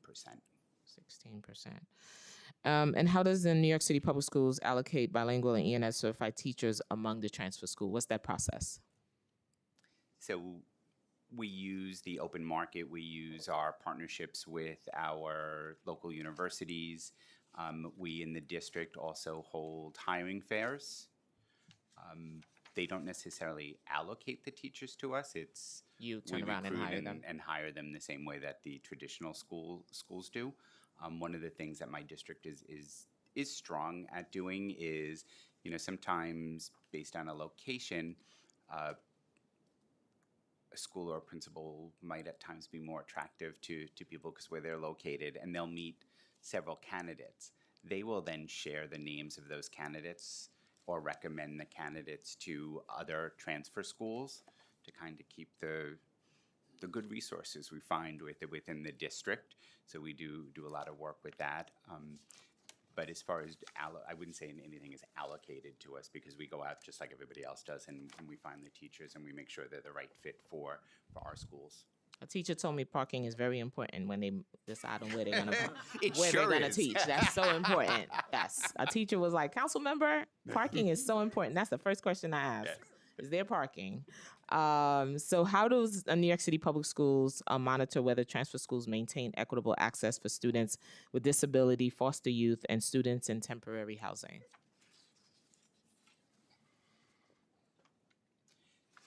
So, Oh.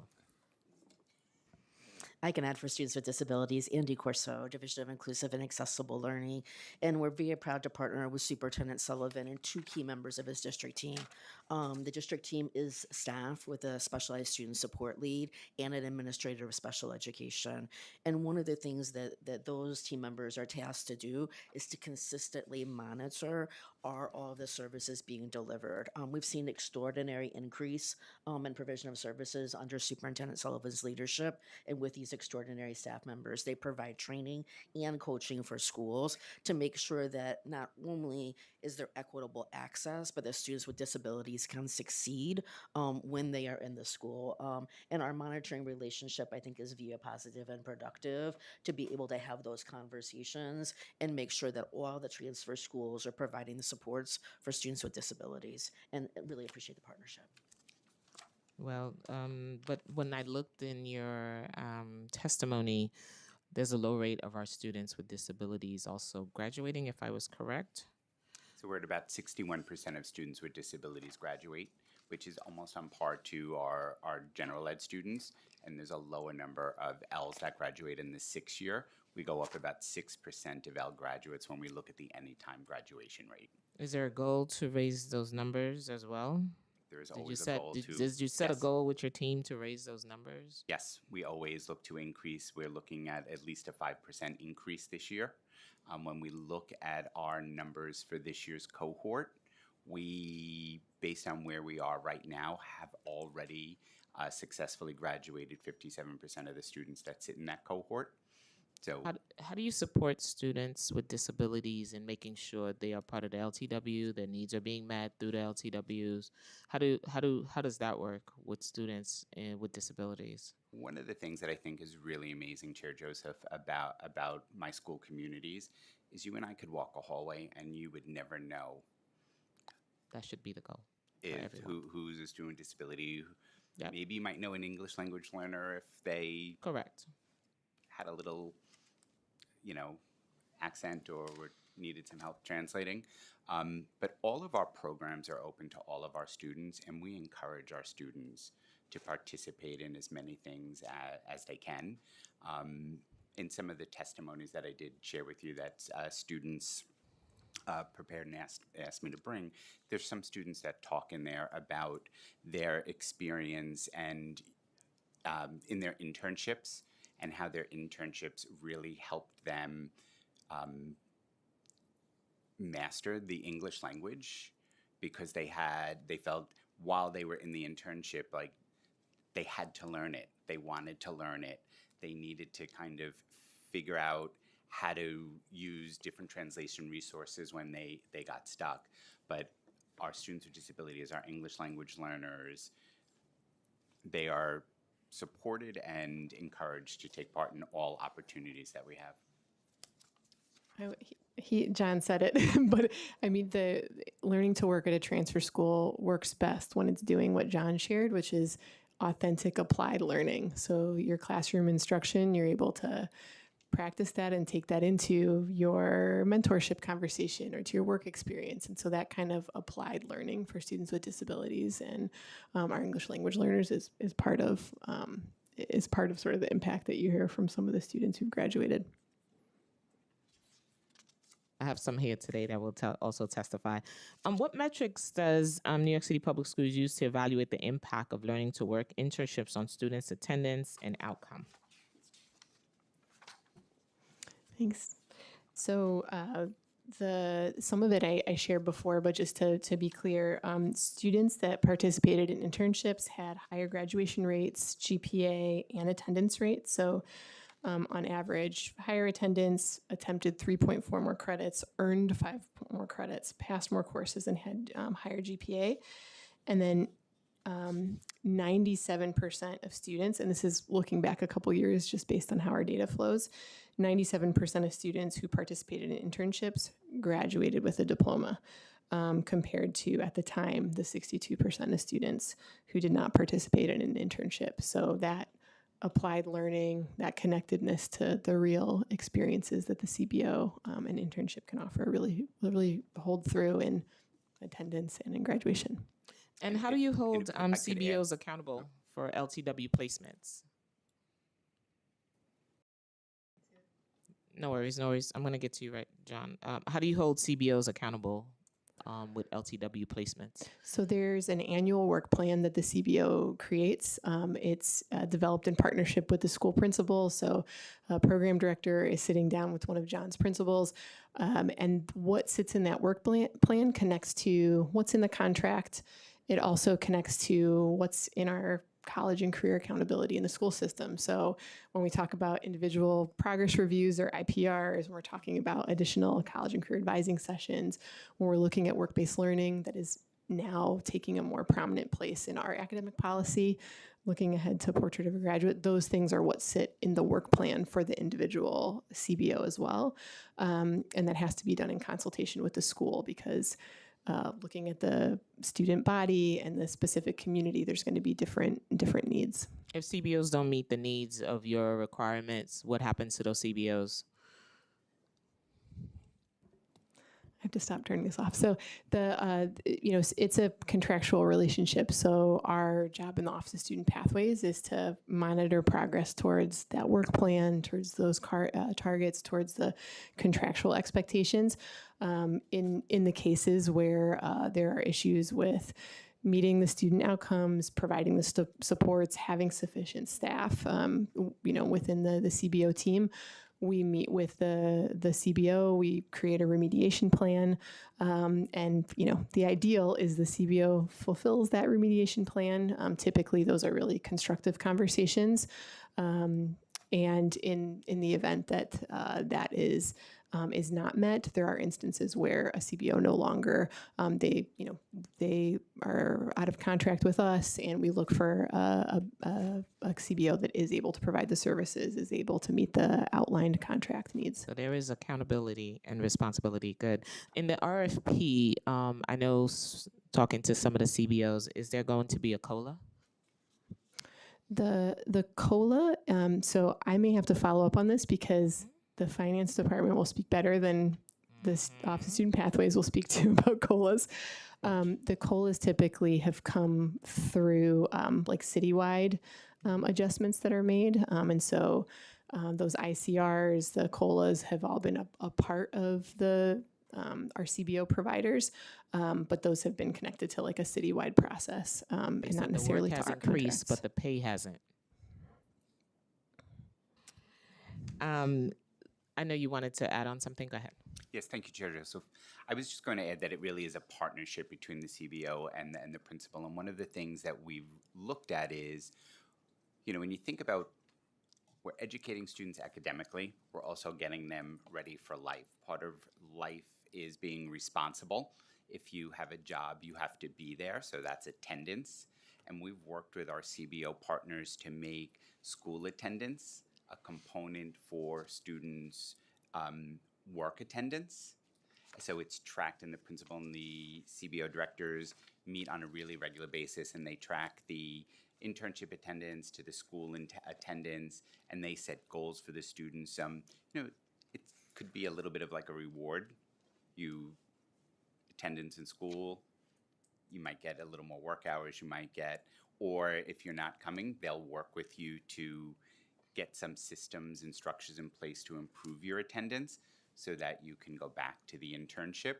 But we use it to complement the work that we're doing and develop those strong habits that are going to be needed post-secondary when, they have to be at work to get paid to pay the rent. Got it. Thank you. Is there a formal data sharing agreement or referral protocol between New York City Public Schools and other agencies to ensure continuity of care for students who are just as involved in foster care or in experiencing housing instabilities? I'll let Flavia add a little bit to this. I think transfer schools are part of whatever data sharing agreements that we do have as a district, since they're part of New York City Public Schools. But I'll let Yeah, Flavia I elaborate. can share and reiterate specifically for the Office of Students in Foster Care that we created in partnership with your leadership. We definitely have an agreement with ACS and also with DHS for students in shelters. And in addition to that, in the recent years, we created an MOU also with Health and Hospital, who was supporting most of our asylum seeker students and our New Yorkers. And in addition, just to the regular data, and in the case of DHS, we get a daily feed of data between the agencies. Within my team for those buckets, we also have ongoing relationship, right? Which includes example like the event that you supported with Ina Mendez at ACS, right? Because we are touching all of those students and life and working with their families. So it only makes sense for us to be able to work collaboratively and think of plans and supports for those two areas that I work with. And what about our justice involved student? That specific supports, if I'm not mistaken, is under Superintendent Esperance, under Glenda, because of the work that she coordinates. Sometimes they come back into, not necessarily all of them fall into D79, because D79 is also in my portfolio, so it's Horizon and Crossroads. But when they do come back into community, when they were justice involved, what type of support do you provide for them? So when a student comes back to us, if they might have been incarcerated, Correct. we definitely have our social workers and our teams work with the student and the family for kind of coming back into the community and assessing the needs that the student and the family think they need. We definitely provide additional counseling time and time with social worker for the student. We will also, again, my great partnership with Glenda, we will often reach out and see if there's any successes that we're seeing with the student, so we can build on those. And sometimes the student comes back and they might have been involved in a program that one school doesn't have, but we have it at another, and we want to continue that success and that student's feeling of like accomplishments. So we'll work with the family. We can, within my office, we can make that movement ourselves, but there's tons of supports that we give through our social workers and our guidance teams, and the biggest part there is we welcome them back. They don't feel like they're coming with a history that everybody knows and that they're wearing, and everybody's judging them. It's the supports that they tell us they need and the supports that we see, and that's how we put it into play. We currently have 2 students from transfer schools that are in ICE custodies. What kind of support are you providing for students when it comes around immigration? So we don't know your rights. So we've worked very closely with Project Soaring, and we have supplied both families with resources through Project Soaring as soon as we were alerted to the circumstances. We currently have one student that is in custody in Pennsylvania, and my principal and my social worker do monthly home visits to the young man to ensure that he's getting the things that he needs, that he has a voice. They are in constant contact with the community where he is. The school is housed in one of the Quaker meeting halls here in New York, and they've connected with the Quaker community in Pennsylvania, and they are checking in on the student when we're not there and letting the principal know if he needs things. Is there a conversation about remote learning for these students to continue to get their education while they are in custody? So we have looked into that and have talked to legal about how we might be able to do that. It's something that we're very open to, and just would be working around and figuring out the parameters. And we have also, Project Soaring is working with principals, and we're bringing people in to do workshops on Know Your Rights. And I know John's mentioned project starting. I think we've been at Project Open Arms, our internal Yes. team. Yes, sorry, Project Open Arms. yeah, My and just- apologies. We've made sure that during our superintendent office hours, during our most recent superintendent meeting that we had with all the superintendents citywide, Project Open Arms was there. We have been on calls, John and I, about the students that you just mentioned late at night on the weekends. I think our small but very mighty Project Open Arms team in collaboration with Moya and advocacy of you and many other people on the council. There's been a real sense of urgency about this from the chancellor herself being very personally involved. And I think the question that you raised about instruction, there's some questions there probably about access to the students and access to school. A recent conversation that Superintendent Sullivan and I just had was, the superintendent really wanted to personally connect with the student while he was being detained, and we wanted to make sure we did that in a way that made the most sense. We had some very quick, expedited conversations internally at Central with legal and everybody. We found a way to make that happen. It was really important to everybody that the student knew that we hadn't forgotten about him, and that while we're working on hopefully seeing him come home someday, we're trying to do everything we can to stay connected and provide some kind of support. I think,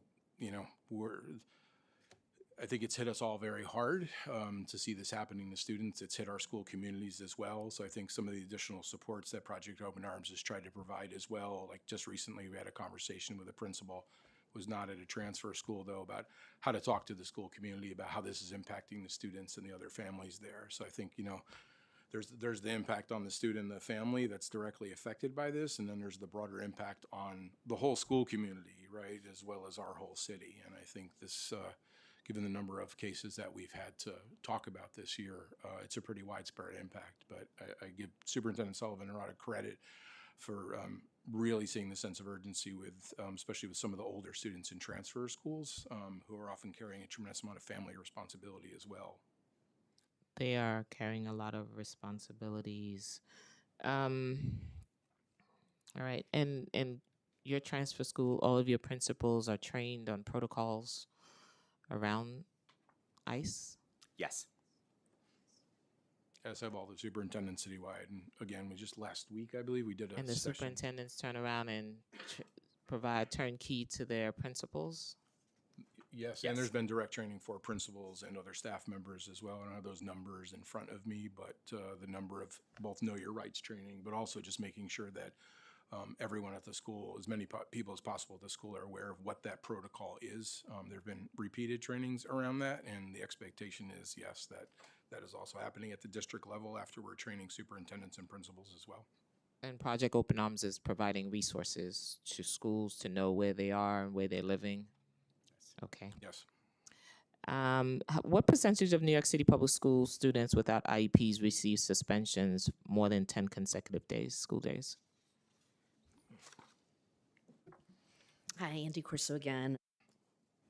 I'll be representing the answers to these questions I want to answer first and provide a bit of context. So you Thank might you as so well much for sit asking. right there. I have a lot of questions for you. I'm here for you.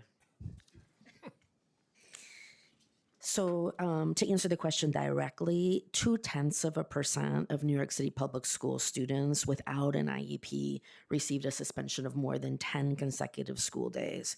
To give that in numbers, the data represents 1,343 students without an IEP out of 620,275 total K-12 public school students without an IEP.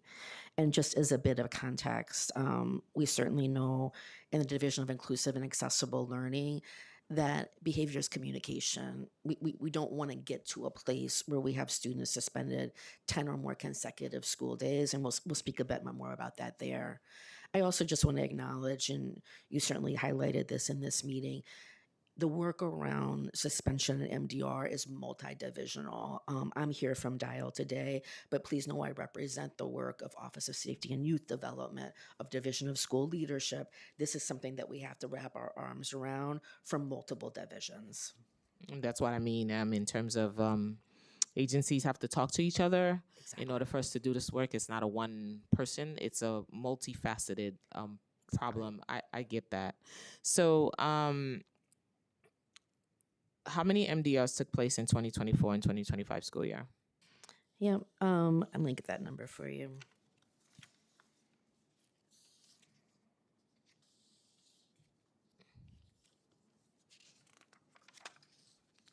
1,550.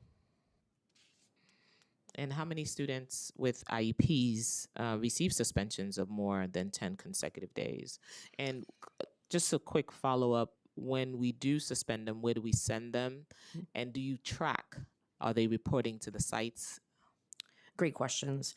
So first, in terms of the percentage of New York City public school students with IEPs who receive the suspensions, it's 0.5% of New York City public school students with IEPs received a suspension of more than 10 consecutive days. And just for the numbers on that, that represents 869 students with an IEP out of the 191,436 total students, K to 12, students who do have an IEP.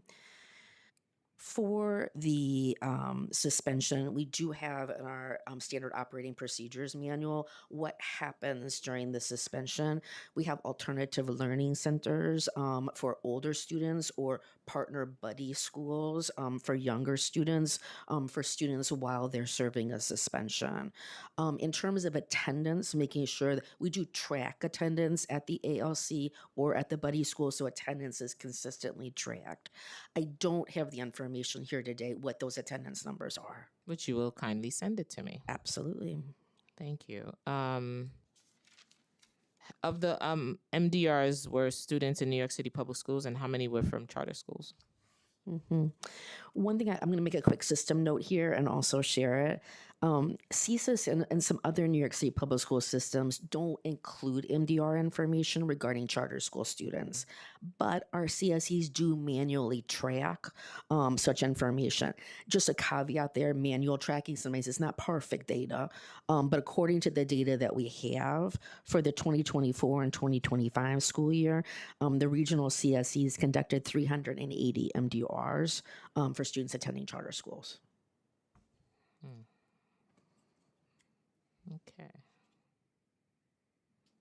And of those MDRs in 2025 school year, how many and what percentage result in finding that behavior was a manifestation of the student's disability? Yep. So out of the total MDRs held, 22.7% or 352 were found to be a manifestation of the student's disability. We actively monitor those outcomes and are supporting and look to see, like literally going through spot checking, does that finding make sense based on the other information that we see?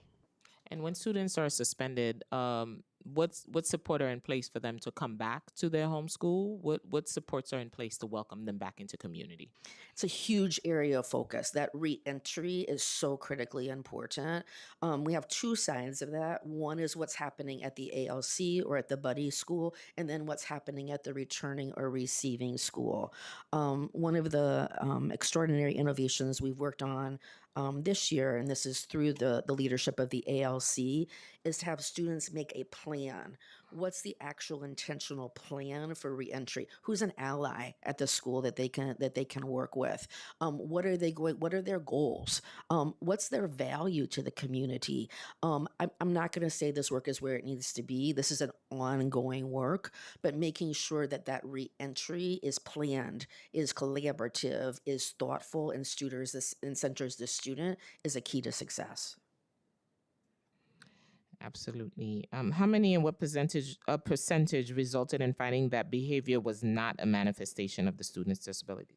Yep. So of the total number of MDRs held, 77.3%, or a total of 1,198 students, were found not to be a manifestation of the disability.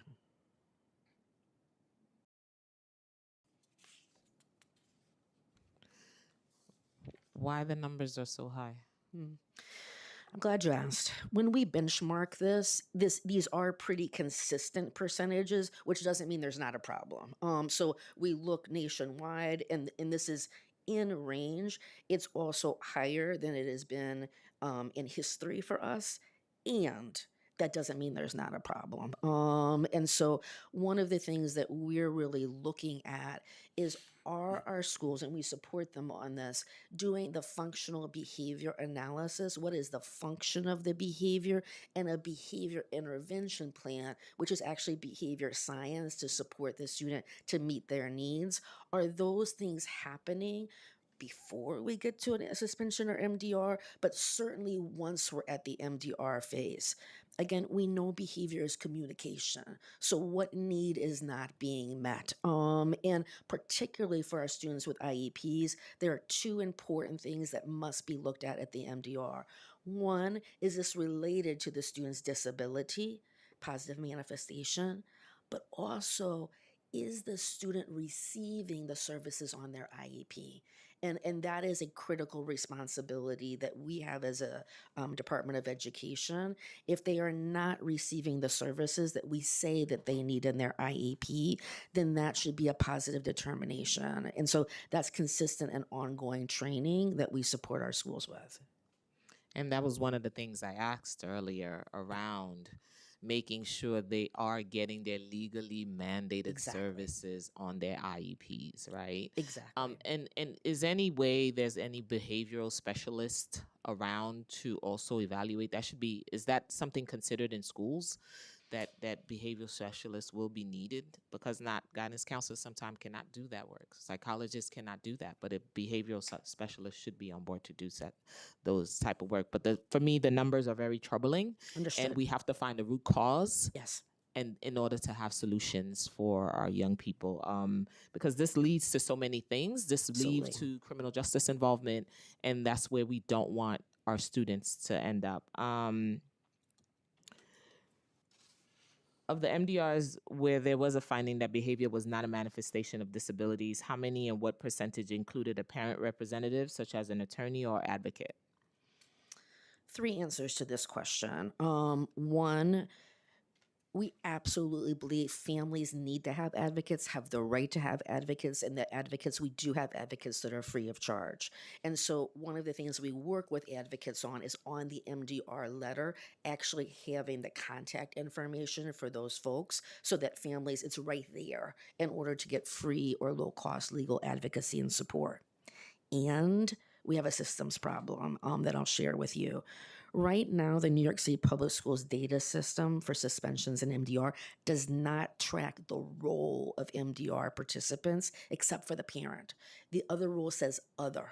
So we have requested, in terms of the system upgrade, that we actually have the capacity, instead of it to say other, we actually have the capacity for it to have an advocate role or a legal representative role, so that that's differentiated for us, which we can then pull out from the data. The request has been made, but the system has not been modified yet to provide that data. How long ago did you ask for this change that's taking so long? Let me know who I need to have a conversation with. We'll absolutely get that information to you. Because again, the numbers are alarming for me. Do parents automatically get information about MDRs? Is that an option, or they find out later on they could have had that, versus here's the information? Same time. Same time. Same time. And that was a great partnership with advocates. Advocates really came to us and said, there's not enough uptake on our services. And we know it makes a difference. It makes a difference to have an advocate there in the MDR and in the meeting, which is why we collaborated with them to make sure it's at the same time they get a notice, the information is there. How many and what percentage of MDRs were conducted within 10 school days of the date of the referral to Committee on Special Education? And what number and percentage were conducted more than 10 days after the date of referral? Yeah. This is going to be a similar answer to about 3 questions, which I'm going to acknowledge is deeply unsatisfying.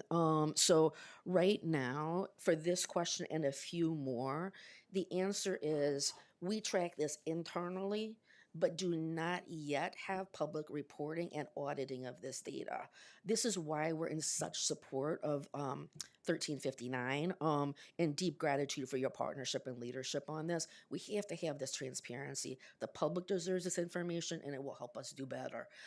Right, because we don't, the law will help us get the auditing of the data in order to have public reporting, but we do not have public reporting on this data right now. I'm so happy for that legislation.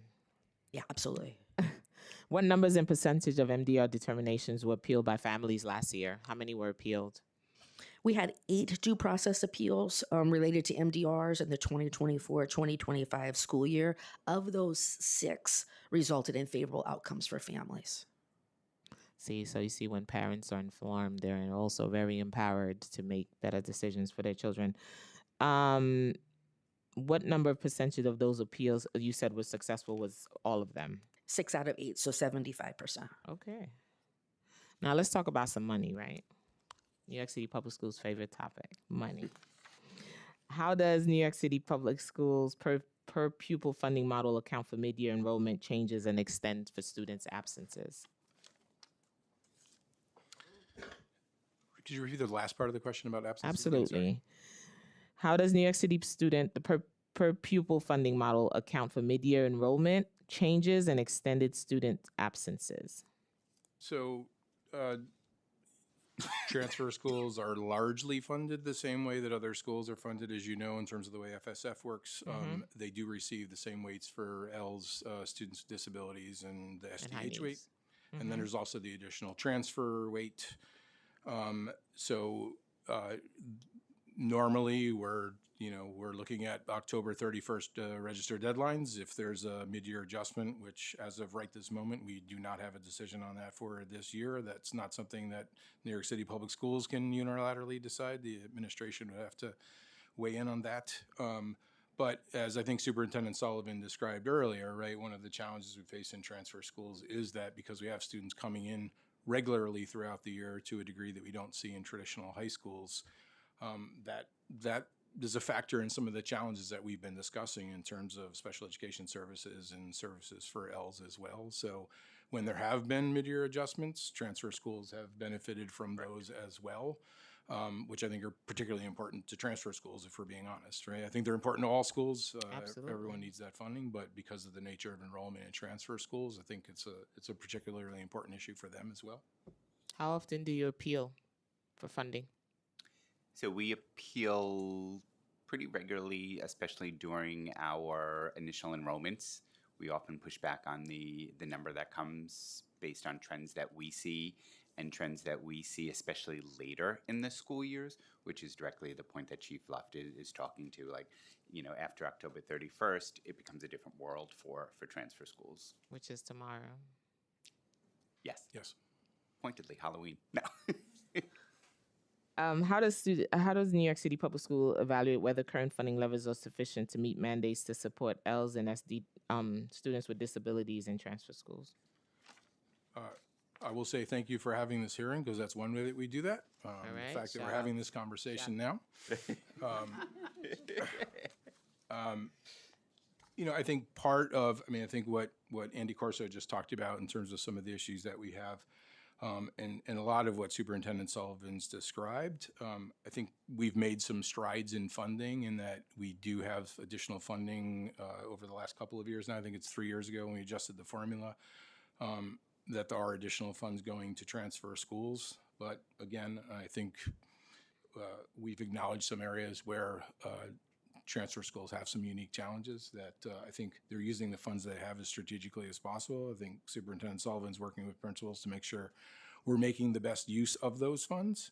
But again, there are some unique needs to transfer schools. But we hope that the additional funding that's flowed to transfer schools over the last couple of years has certainly benefited and helped. But we always welcome continued advocacy to make that better for transfers. Yeah, that's the reason why this hearing is happening, is to see where the gaps are and how can we support and how can we make it better and stronger.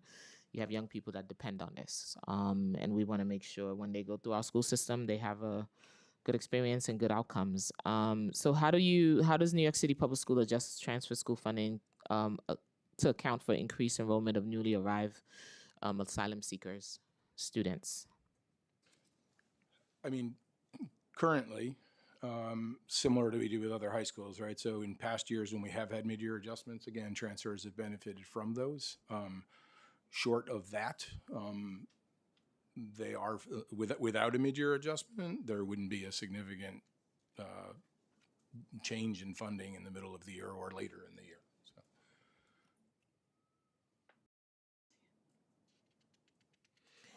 How are transfer school affected by potential federal cuts to Title I funding in fiscal 2026?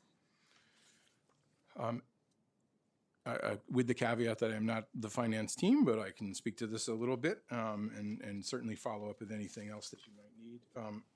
There's currently about a little over 15 million, about 15.1 million in Title I funds that go to transfer schools. We don't know of any Title I cuts currently, but obviously if that were to be the reality, we would have to look at that. As of right now, we don't know of any specific cuts. And how much does the state allocate for transfer schools in fiscal 2026? There are about 8.4 million of C4E funds and another 915,000 of NISTL funding. Say that again? 8.4 million C4E funds and about 915,000 of NISTL funding.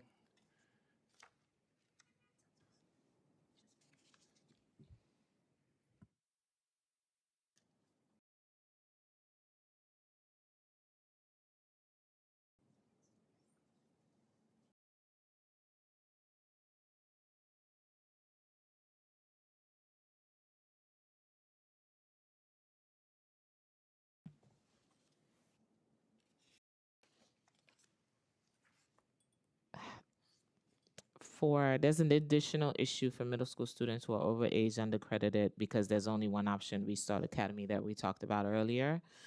How many students are overage in grades under 7th grade, do we know? Chair, we did get the number for you to the question you had asked earlier, so I can share that with you now. And I'll send you the series of questions I need answered on Restart. How many seats? How are students? If students are turned away from transfer schools, what are the options for our students? Sure. And the Restart overall enrollment is 378. There are 83 students who are 8th graders. I can give you more of a breakdown by the other grades as well if you need it. We can share that with you. So you want me to send you those questions and then you'll give me a breakdown? Sure, if you like the precise I numbers. can do that. And I'm sorry, if you could share the other question again. Say that again? Was there an additional question? Just want to make sure I respond. Yeah, so we'll send them over to you.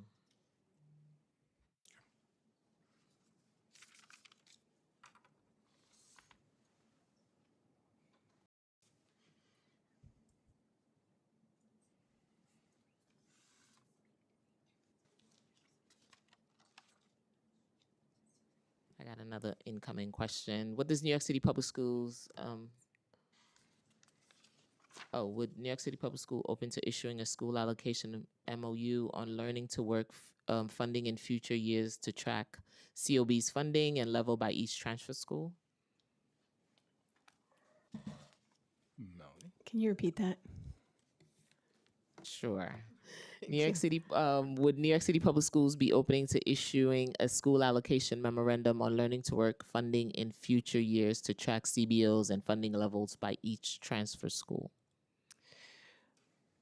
It's a good question that I don't have an answer to right now, but I'll say the current structure is we can track the funding levels by school because each CBO is allocated a specific amount per school that looks at their enrollment and has receives a contract that's proportionate to how many students they're serving at the school. Oh, it goes the amount of students they serve. That's how the funding is allocated.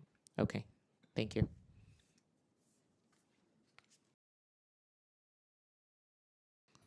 We're good. All right. Thank you. Thank you. You have. I'll send the follow-up questions to Amoy and Micah to answer the questions we couldn't answer today.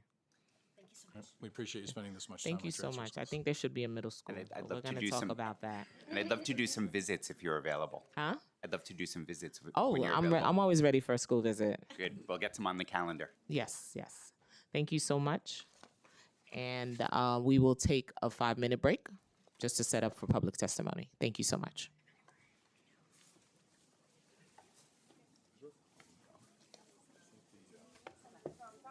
Chancellor may be off. I'm trying to find out.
Thank you. I now open the hearing for public testimony. I remind of the public that this is a government proceeding and that decorum shall be observed at all times. As such, members of the public shall remain silent at all times. The witness table is reserved for people who wish to testify. No video recording or photography is allowed from the witness table. Further, members of the public may not present audio or video recording as testimony, but may submit transcripts of such recordings to the Sergeant at Arms for inclusion in the hearing record. If you wish to speak today's hearing, fill out the appearance slip with the Sergeant at Arms and wait to be recognized. When recognized, you will have 3 minutes to speak on today's oversight topic or legislation. If you have written statement or additional written testimony you wish to submit for the record, please provide a copy of the testimony to the Sergeant at Arms. You may also email written testimony to testimony@council.nyc.gov within 72 hours of this hearing. Audio and video recordings will not be accepted. I will now call the first panel. Laura Lay.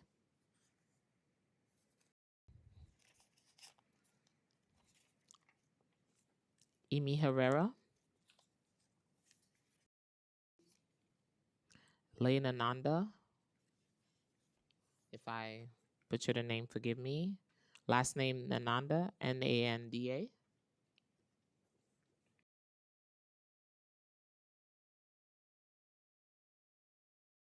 Josiah Isery.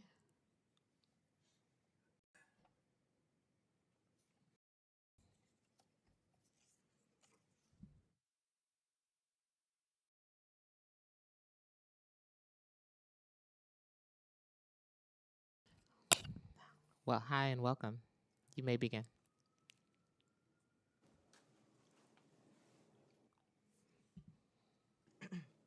Hello, good afternoon. My name is Josiah Irizarry.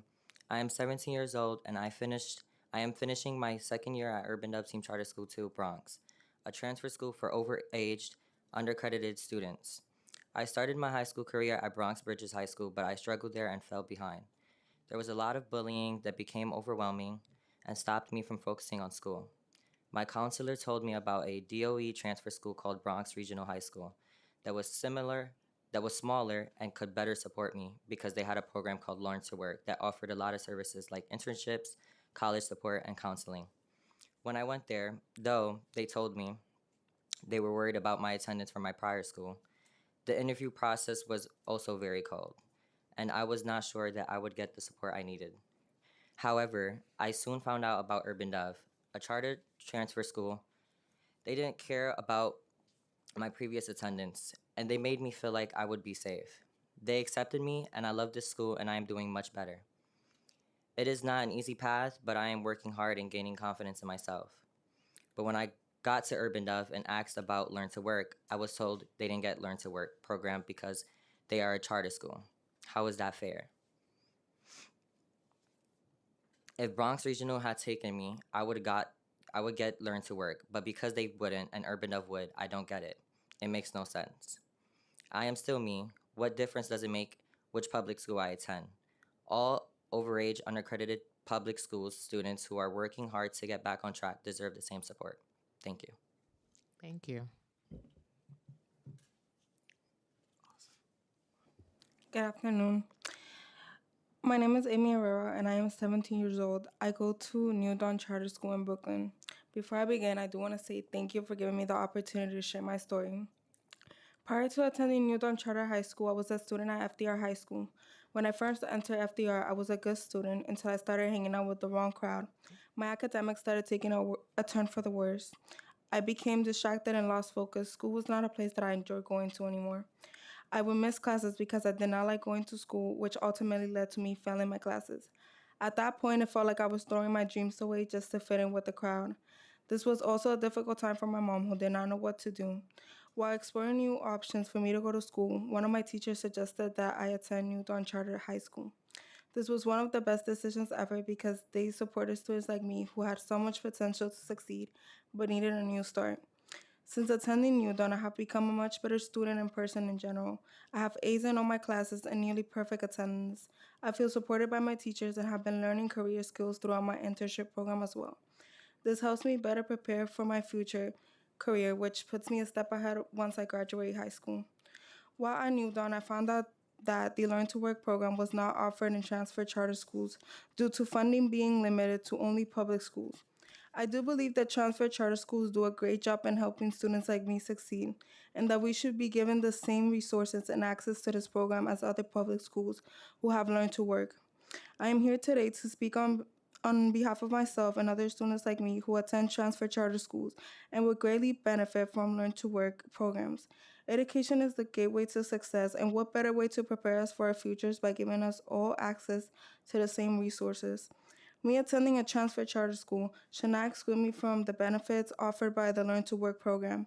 I am sharing my testimony in hopes that you will consider giving me and other students like myself access to these programs that give so many other students a start towards having a successful future.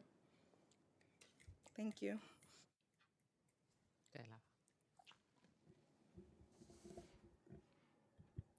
Good afternoon, Chair Joseph. And hello to my fellow panelists. It's an honor to be sitting here with you. My name is Lara Lai, and I am the Senior Policy Analyst and Strategic Organizer for Education in the Office of New York City Comptroller Brad Lander. Thank you for the opportunity to testify before you today. Starting in the spring of 2022, New York City began to welcome the arrival of tens of thousands of asylum seekers and other immigrants. An often overlooked population of new arrivals are the unaccompanied young people, generally between the ages of 16 and 24 years old. Between January 2022 and 2024, according to the DYCD Youth Count Survey, the number of homeless young people in New York City nearly tripled from 2,094 to 6,823, with the rise likely due to the increase in unaccompanied immigrant youth. While we are past the peak of this trend, perhaps, transfer schools are an important educational resource for unaccompanied youth in New York City. However, there remain several barriers for students from non-traditional backgrounds such as this to connect with transfer schools and begin the enrollment process. First, there are extremely limited transfer school seats, and those are reserved for students that these schools deem able to graduate by 21. There are only 5 transfer schools created to support new arrivals. In recent years, some transfer schools, as we heard earlier, have made a deliberate effort to expand their English language services, such as Brooklyn Frontiers, but it has only 175 seats.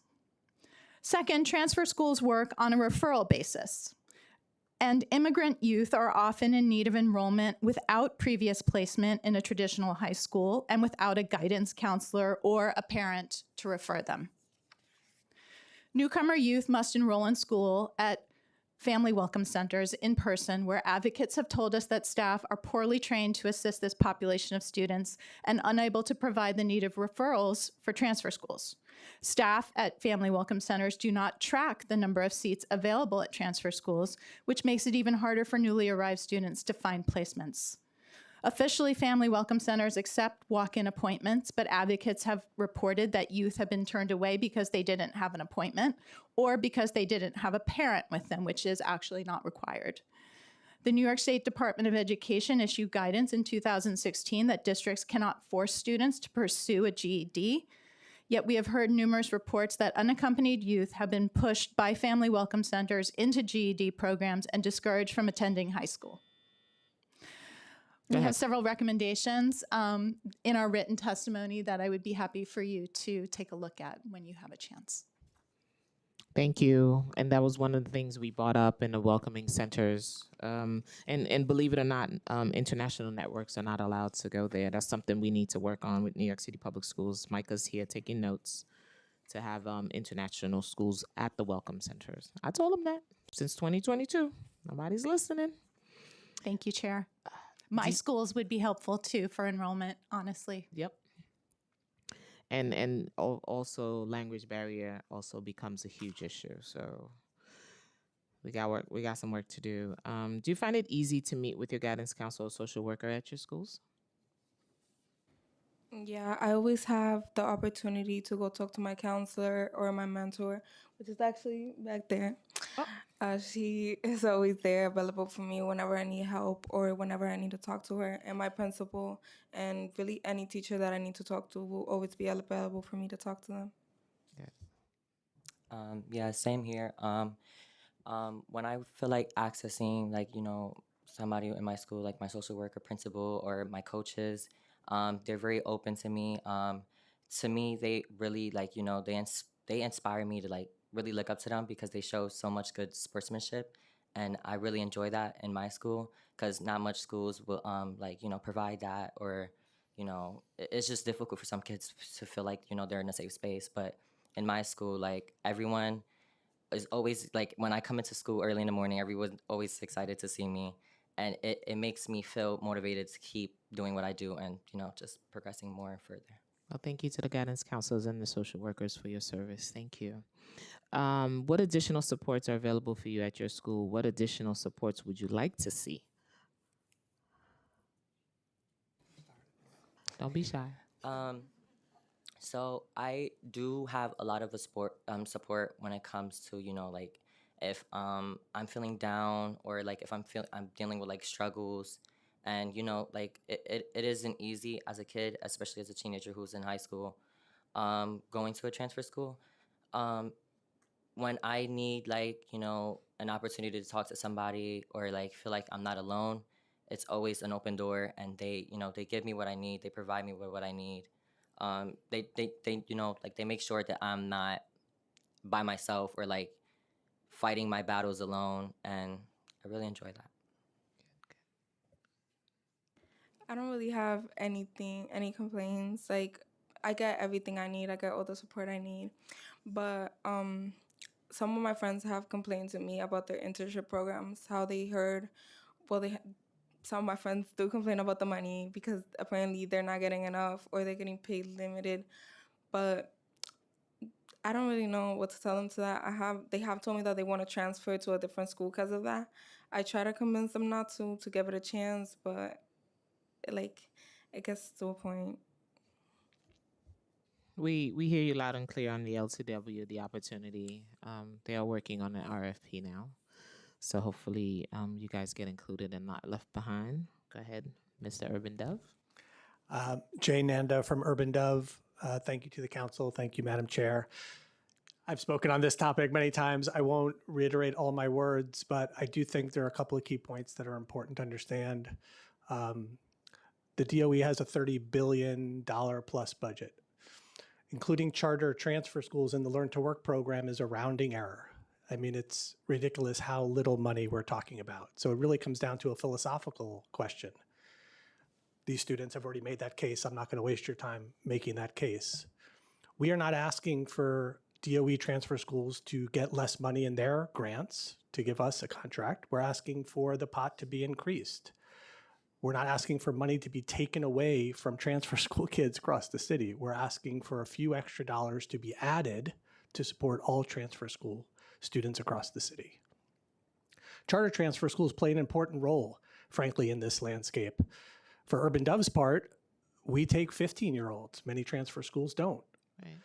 We don't have any requirements in terms of graduating by 21. Other transfer schools do. We don't have minimum credits. We don't have minimum reading and writing and math skill requirements. So we provide an important landscape, as Josiah mentioned. The DOE transfer that he wanted to didn't take him, which is fine. I know Bronx Regional High School, it's excellent, but it doesn't take every transfer school student. So we need to find enough seats for all of them to find a home where they feel safe. And the Learn to Work program should follow suit and provide funding for all the transfer school seats that are providing safe spaces for students.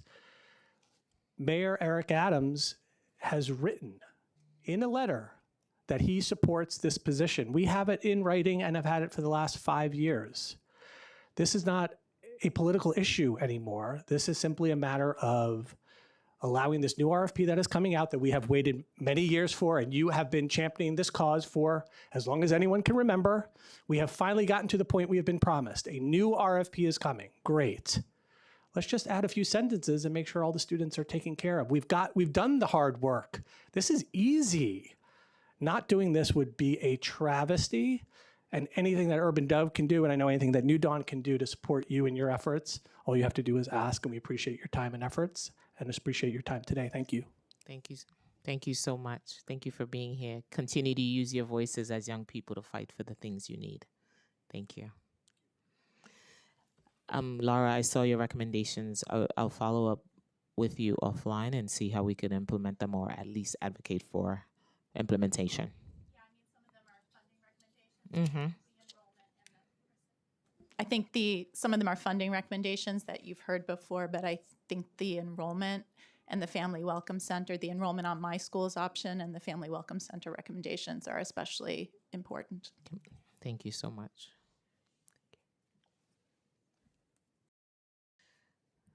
The next panel, Melanie Poggi. Am I saying that right? If I butchered it, forgive me. Augustine Escamilla Jr., Rico St. Hilaire, Nyla Jones, Annalisa Vestal, Timothy He, Layla Tuber,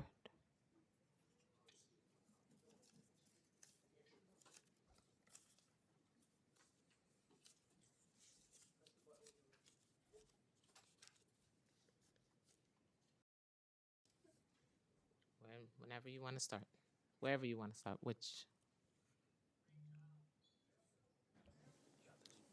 Good afternoon. My name is Augustine Escamilla Jr., and I attend Liberation Diploma Plus High School. Prior to enrolling here, I was heading down the wrong path. I was failing every single class, missing weeks of school at a time, and simply lacked motivation. The environment at my previous school felt very robotic. I wasn't treated like a person, but ignored and neglected, defined by my grades. However, everything changed when I came to Liberation. I applied, was interviewed, and quickly felt like this place was a place where I can truly thrive. Mr. Manny, the counselor who conducted my interview, took the time to understand who I am, learn about my goals, and discuss how I can achieve them. After touring the school and meeting some of the staff, I had a strong sense that this was the right environment for me. As I began attending Liberation, I continued to get to know the staff and familiarize myself with the school culture. In my first week, I went on a trip that proved to be extremely helpful. What I really appreciate about Liberation is the small school community where everyone knows each other and the staff genuinely cares. It feels like a family here. Unlike my previous school, I often felt invisible. At Liberation, if you miss school, someone is sure to reach out to your family directly to make sure you stay on track. They're committed to making sure you don't slip through the cracks.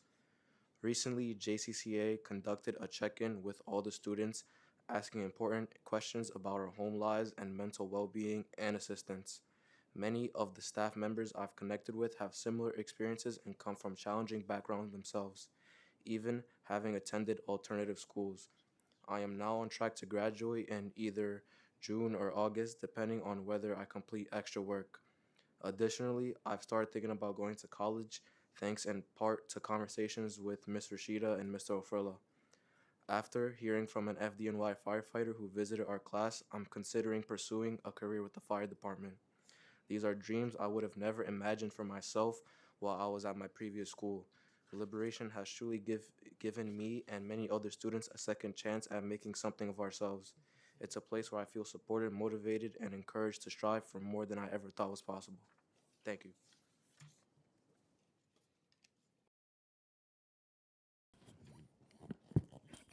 Hi, my name is Timothy, and I'm currently in Liberation Diploma Plus. Before I came here, I went to New Trade High School. During my time there, I felt like I wasn't heard when I needed help, and whenever I struggled, they just moved on, and I ended up feeling unmotivated to go to school. This happened until my sophomore year. I rarely showed up, and when I did, I found it boring and hard to stay engaged during class. One day, my counselor suggested I transfer to an alternative school to give me a better chance of graduating on time and getting my credits. At first, I thought the Liberation would be any other high school with only more work, since they told me I'd earn more credits at a regular high school. But when I started Liberation, everything changed. The staff made me feel welcome in a way I have never experienced before. If I needed to talk about something, they didn't just listen passively or brush me off. They actually engaged with me and actually helped. For the first time, I felt heard and supported before coming to Liberation. I didn't see the point in trying, but here I felt motivated again.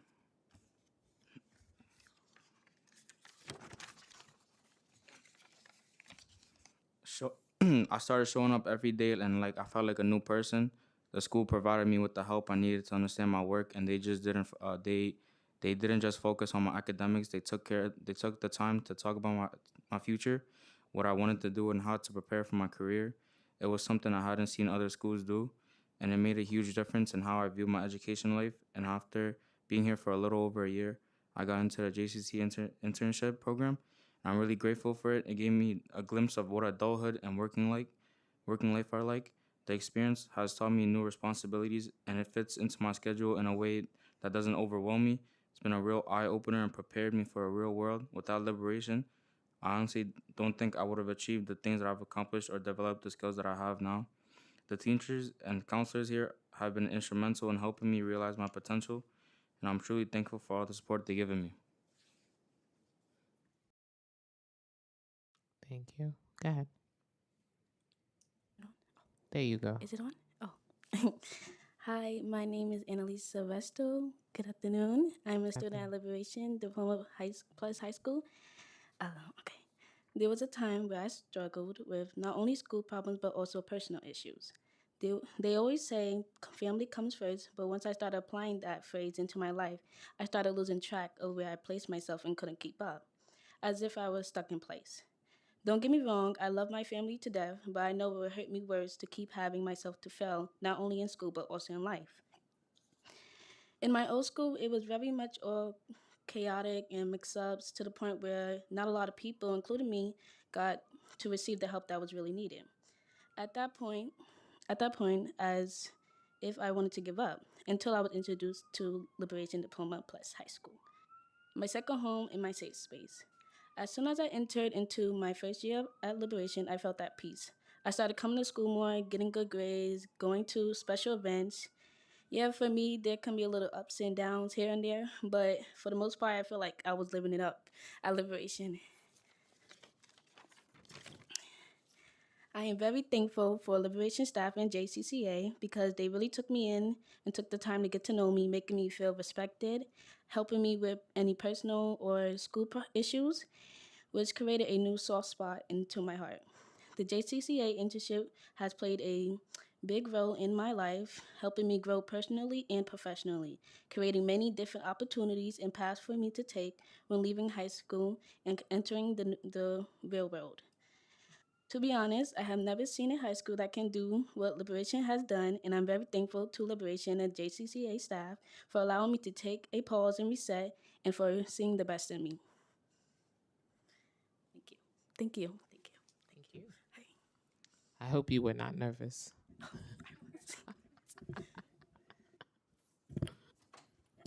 Good afternoon. I'm Layla Talbert, student at Liberation Diploma High School. Everyone who ends up at Liberation Diploma Plus will always have a memorable experience that brings growth to their life. My safe place, family, and a place to call home is Liberation Diploma Plus. I've had a memorable history with this school. They always make me feel appreciated and never left out. They greet us with good morning, asking if we're okay, tell us we are loved, and that means a lot even if it doesn't show. I remember a time my entire apartment caught on fire while I was sleeping, and I lost everything I owned to my name. I never mentioned anything to the school yet, and I received calls and messages from the principal and staff the following morning because they saw it on the news. My principal called me to come to the school and gave me $300 for anything I needed. At that time, I was still in shock, but I appreciated that because I had nothing and I didn't know where to start. Liberation has changed my life, and I say this because coming from a school where everything is brushed to the side, not cared for, or chaotic is what I needed. I honestly feel like I should have started at Liberation years ago, and I wouldn't have gone through certain situations, but it's a part of growth, and that's something they always help me realize. I appreciate that they make time for every student to get to know them personally because that helps in situations where a student may be feeling down, so they already know how to approach. I also want to mention a recent time where I was going through it and not having anywhere to stay. I was in a shelter for the first time in my life. I felt like my life was over. I had no place to lay in peace, and I couldn't attend school because the place I was in was really far away. I came to school to let them know I might not be able to come for a while, and I was really embarrassed explaining my situation because I've never been here before, but they listened. I even cried to them because they were so understanding while I was going through a lot of pain. The entire time I've been at the school, the environment has impacted my learning as well because they take the time to help students with work and make sure they make your learning a priority. Nobody is ever left out. Moral of the story, liberation is always there for times I feel lost or get off track to steer me in the right direction. Thank you. Oh, thank you.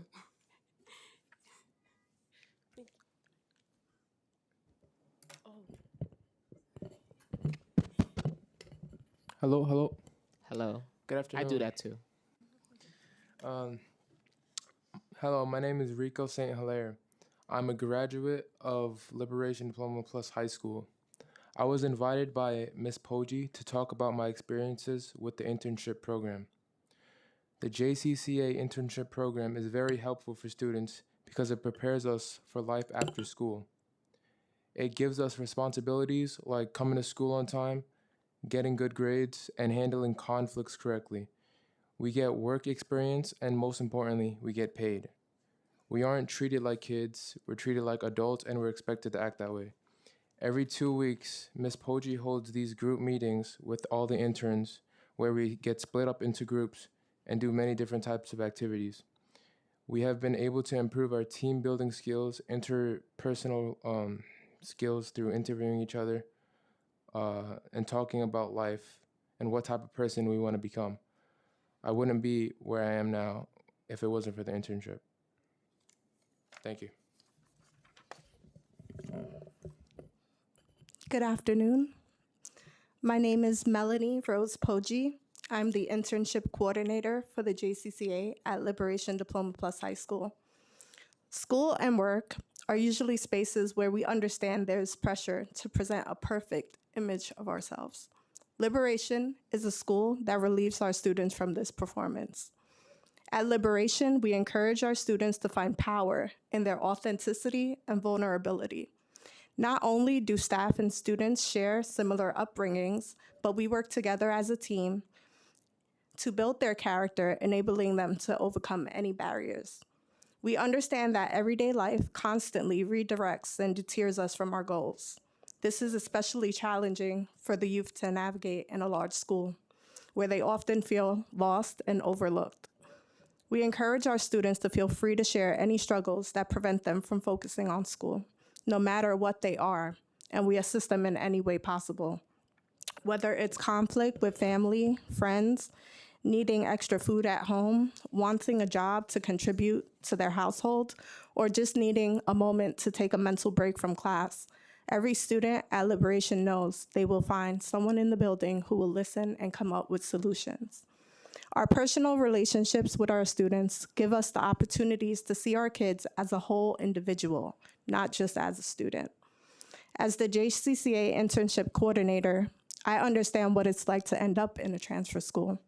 My task is to provide students with work experience, but I also encourage our students to find their voice and be confident. We want our students to become strong advocates for themselves, their families, and their communities. We understand that a career or profession should be carefully selected based on the problem our students want to change in the world. Belief in themselves and in a cause larger than themselves is what will provide our students with lifelong success, not just a job. Our individualized meetings with our students allow us the opportunity to provide a job site that aligns with their long-term career goals. You've heard a few testimonies from our outstanding students here today. I would also like to shine a light on two of our JCCA interns who are not here today, Melvi Aldama Lopez and William Maynard. Melvi showed interest in social work and education, which led her to intern at PS 188 in Coney Island. She shared that she wanted a full-time job after her internship ended. With encouragement from myself and her advocate counselor, Ms. Sherrill, Melvi spoke up for herself and was offered a chance to work at the school after graduation. William Maynard showed interest in the medical field, which led him to intern with us at South Brooklyn Hospital. After graduating, he got a full-time job in the Department of Transportation. In July 2025, he was named Employee of the Month and featured in their digital magazine. These success stories remind us why the work we do at Liberation matters. Our students are not just learning how to earn a paycheck, they're learning how to believe in themselves, speak up, and pursue meaningful futures. Watching them grow into confident adults ready to take on the world is our greatest reward. Thank you all for your time here. I appreciate it. Thank you. Well, thank you. Thank you to each and every one of you. You are the reason why I do this work. I am inspired by young people every single day. They know that. And that's who I fight for across the city. And they know that too, right? So the future looks bright.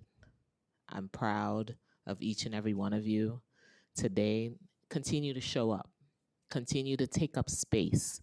Continue to show up for yourselves and your friends. Bring one with you. Continue to rise. That's how we win, right? So I hope this young lady, I forgot her name. I hope things are better for you, Layla. It is. But that's what community is, right? This is the village. They show up for you. And they had your back. And I'm happy you're in a better place now. So young people, keep fighting for yourselves. I was an educator before I became a council member. And for 22 years, I taught New York City kids. But I wanted to be on the outside to continue to fight in a different way, in policies and investments, and making sure that you show up in spaces. So today, my heart is so warm. You have no idea how happy I am. I've been to your school already. I visited your school. I know all about it. I went there and I felt the warm and fuzzy feeling that that school provides for you. And every kid should have that warm arms to wrap around them. So continue to model and continue to bring that same energy to the spaces. But don't forget to go back and get somebody else that may need that same kind of love that you're getting. So how do you think your school does well? All the other fuzzy things that they do for you. The snacks that you get at the door. See, I know, right? How does your school change your plans for your future? Anyone can answer that question. I didn't hear from you. Are you hiding from me? I'm scared. But I'd love to hear from you. You have a testimony as well? Mm-hmm. Please share. Please share. My name is Nyla Jones. This is my first year at Liberation Diploma Plus High School anyways. I came to a point in my life where I felt like I didn't want to go to school anymore. I wasn't getting good grades, and that's because of the motivation was very low because I wasn't making a 3.0 GPA. I felt like I wasn't worrying about school, and that's because of the friends I had. They would tell me to try to skip school, stay home, you don't need school. And I feel like that wasn't my friends in life because I wanted to become something more in life and be more independent. First, I wasn't thinking about finishing school anymore until my friends told me about Liberation Diploma Plus High School. I researched it so I could know more about it and see what it's about. It's a school that helps you gain more credits and you could get your school diploma faster. When I came to Liberation Plus to fill out an application, they told me about an internship that could help you find a job while you go to school. I liked the sound of that because it gave me a motivation to come to school every day and try hard. My first year at the Liberation Diploma Plus High School, I had seen that my GPA was a 3.0. I was so shocked and happy. I never thought I could have made it. Now the motivation that I had came from Miss Poggi giving me a chance in the JCC internship. It had gave me a lot of growth and adulthood opportunities and organization that I learned. I feel like now that I'm in this school, it's told me a lot of things that I never knew I could do before. And now I'm gonna try to go to college and become the independent woman that I want to be and who I can be. Thank you. Thank you. Thank you. Let's put it on on the adults. What do you want adults to change in New York City public schools to understand students in transfer schools? What should I be working on?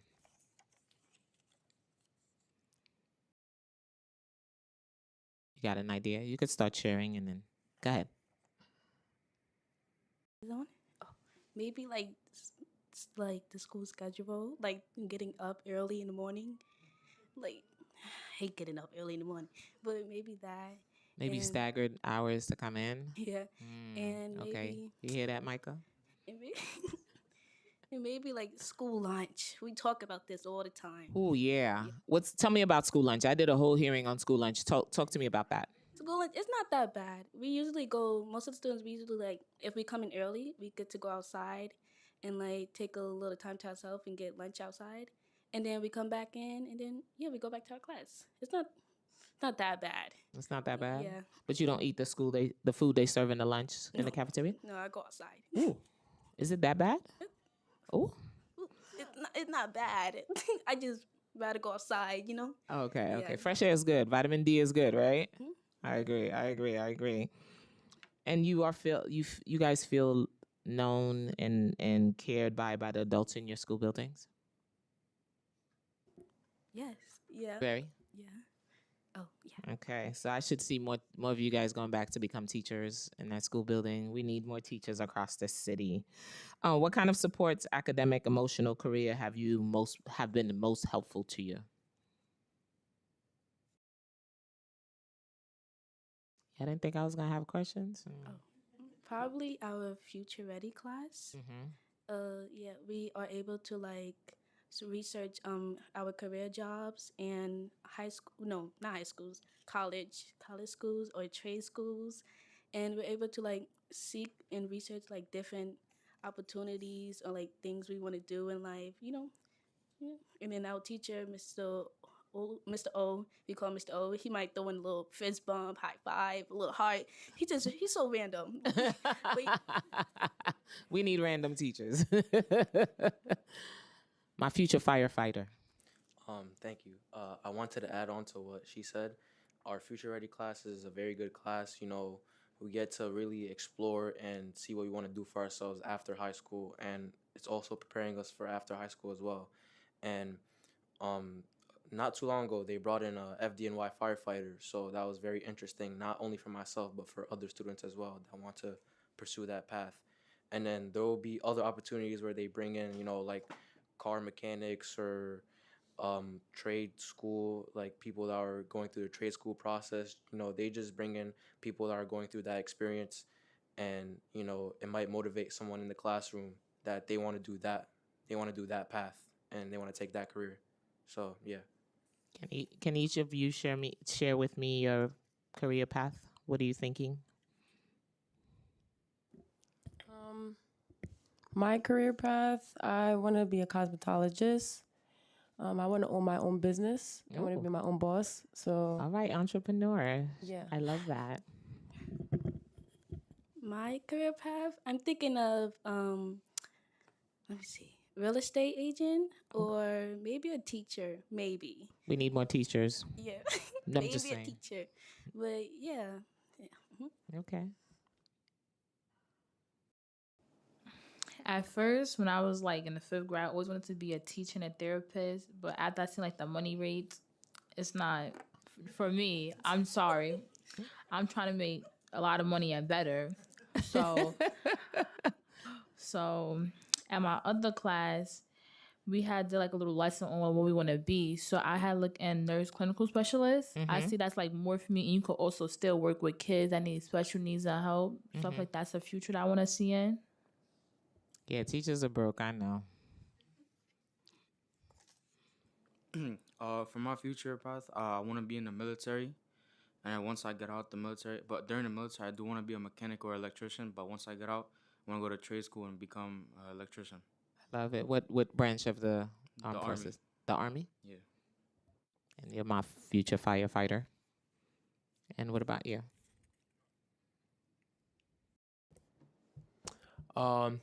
I either want to be a comic book artist or an animator. I love that. Well, thank you. I mean, you I drew me? while I was That's with- not me, right? That's not you. That's not you. Okay. Just checking. Yeah. Listen, my hearings are really about you guys. That's why I want to make sure you're comfortable. Come back anytime. Reach out to our offices. Anything we need to advocate for you. I am truly your champion and your voice in the city council. If you never had anyone fight for you other than your school, you have me. So thank you. Thank you. Thank you.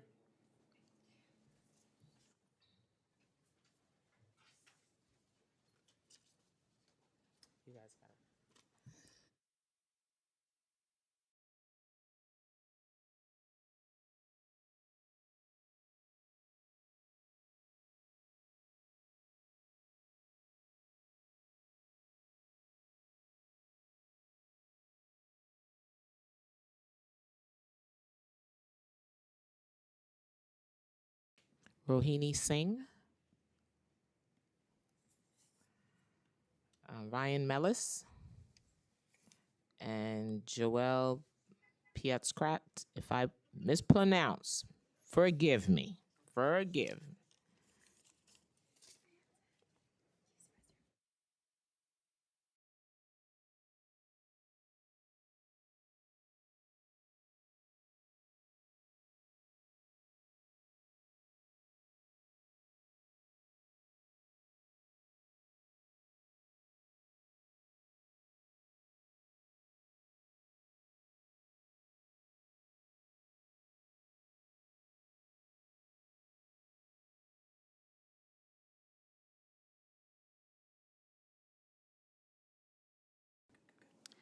Hi, Councilmember Joseph. Thank you for the opportunity to testify today. My name is Rohini Singh, and I direct the School Justice Project at Advocates for Children. For more than 50 years, AFC has worked to ensure that all New York City students have access to a quality education. Each year, we help thousands of families navigate the school system. Today, I'll focus on some key recommendations for transfer schools, as well as Intro 1359. So transfer schools, as we heard today, are vital alternatives for students who've struggled in traditional high schools, especially overage and undercredited youth, court-involved youth, students with disabilities, and older immigrant students. We've helped countless students apply for and navigate transfer schools, and many of our clients rely on transfer schools as the only viable and appropriate education option within the New York City public school system. Yet too many still face barriers to access and they receive inadequate supports. So as we heard from others today, we urge the city to expand transfer school options for older immigrant youth who are often turned away without other placements. We ask the city to strengthen supports for students with disabilities who are sometimes denied entry or lack needed services, improve access to information about transfer schools by reinstating the transfer school directory and ensuring that staff in schools and family welcome centers are trained to guide families on the application processes for transfer schools, and to baseline funding for the Learning to Work program, which provides essential academic and career readiness support and is set to expire in 2026. AFC also strongly supports Intro 1359. Students with disabilities are suspended at much higher rates than their peers, often for behavior directly related to their disabilities. The MDR process is meant to protect them, but it's applied inconsistently. Transparency through regular public data reporting will help identify inequities and guide reforms. AFC recommends that Intro 1359 be strengthened by aligning it and incorporating it into existing special education reporting laws to ensure consistency and integration with other city data on students with disabilities, reporting data by community school district, not just by individual schools, to capture district-level trends and avoid redactions due to small sample sizes, disaggregating data by key equity factors such as income status, race, gender, English learner status, housing or foster care status, disability type, and grade level to better understand disparities, and also by adding new data points to ensure fairness in the MDR process, including whether parents had representation and the types of infractions that led to MDRs. Attached to our testimony are two proposed amended versions of the bill for you to review. Thank you, Chair Joseph, for championing this important bill and for highlighting the urgent need to improve the transfer schools. We look forward to working with the council to ensure that all students have equitable access to education and fair discipline processes. Thank you.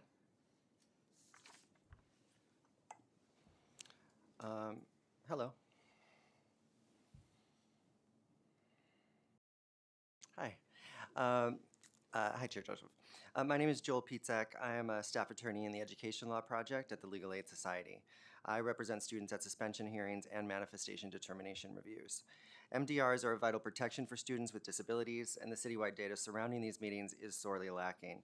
This lack of data contributes to the lack of progress in ensuring that MDRs are and continue to be the protection they are intended to be for kids with disabilities. We greatly appreciate Chair Joseph's efforts to remedy this problem by introducing this reporting bill. In collaboration with advocates throughout the city, the Legal Aid Society had conversations with Chair Joseph's office and has offered edits and suggestions to this reporting bill. That said, there are two additional critical pieces of data we are requesting to be added to the bill. The first involves students who do not have an IEP or 504 plan but are entitled to an MDR anyway. These are called deemed to know students because their schools, based on certain criteria set forth in the federal law, know or should know that that child has a disability despite not having an IEP or a 504 plan. Very often, we will be engaged in a suspension case where a student does not have an IEP or 504 plan at the time of the incident for which they were suspended.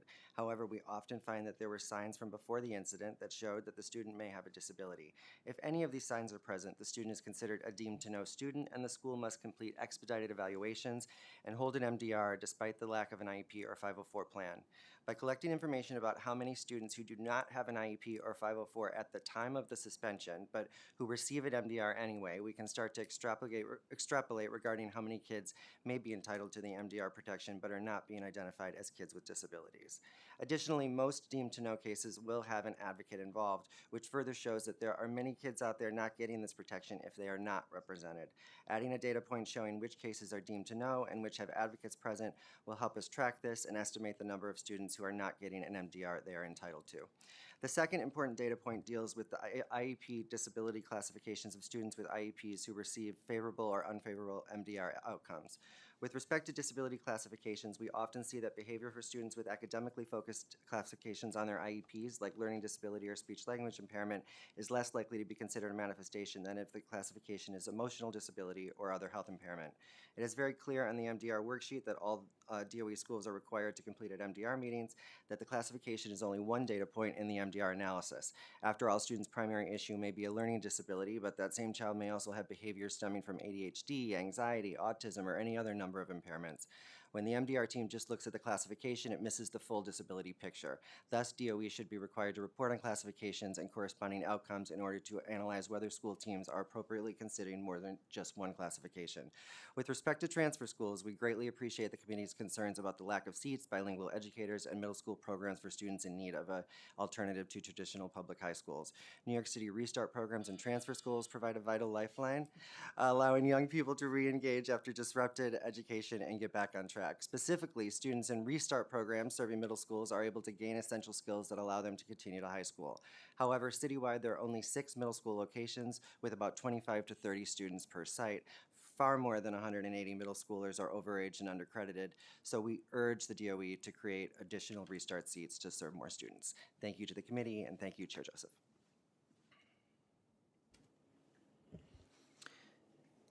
Thank you. Hi, everybody. My name is Ryan Mellis. I am the principal of New Ventures Charter School on Staten Island. We are a transfer charter school who serve a population of students between the ages of 16 to 21 and who are identified as overage and undercredited. Chair Joseph, just seeing you in the assembly, the way you light up amongst these students' testimonies really show that you care, and we appreciate that deeply. And your work is acknowledged and appreciated by all of our students. I want to thank everybody for being here today. To Chair Joseph, thank you to the committee council, and last but certainly not least, thank you to the student advocates here testifying. Your courage, your leadership, and determination is truly inspiring by you being here today. Whether you know it or not, you're pioneers for change and proof that second chances, voice, and advocacy can truly change the world. So thank you. At this time, I'd like to read 2 testimonies from New Ventures students and alumni. Both students apologize for not being here on this tropical sunny October afternoon, but the weather became a dangerous factor from Staten Island, and we deeply apologize. Good morning. My name is Olivia Valerio. Before I transferred to New Ventures Charter School, I was failing every class. I didn't believe in myself or think that I can ever turn things around. But with the support of my teachers and the opportunities that this school gave me, I went from failing every class to graduating with honors. That transformation changed my life and showed me what I was truly capable of when I had the right support and opportunities. When I joined New Ventures, the internship program changed my life. I didn't know what to expect. I was offered a choice to choose one of 77 internship experiences that New Ventures built and created throughout their years being open. I chose an education internship with a teacher who had once been an intern herself and was now working full-time at the school. Seeing how far she had come made me realize that this program could lead to real opportunities and lifelong success. It gave me purpose, it gave me confidence, and the belief that my future could be different. But the truth is, many of my peers never got the same chance. Without funding and resources, so many students at New Ventures and other charter schools around the city had to make impossible choices. Some were the sole financial providers for their homes. Others were young parents or caretakers for younger siblings. Many worked multiple jobs just to make ends meet.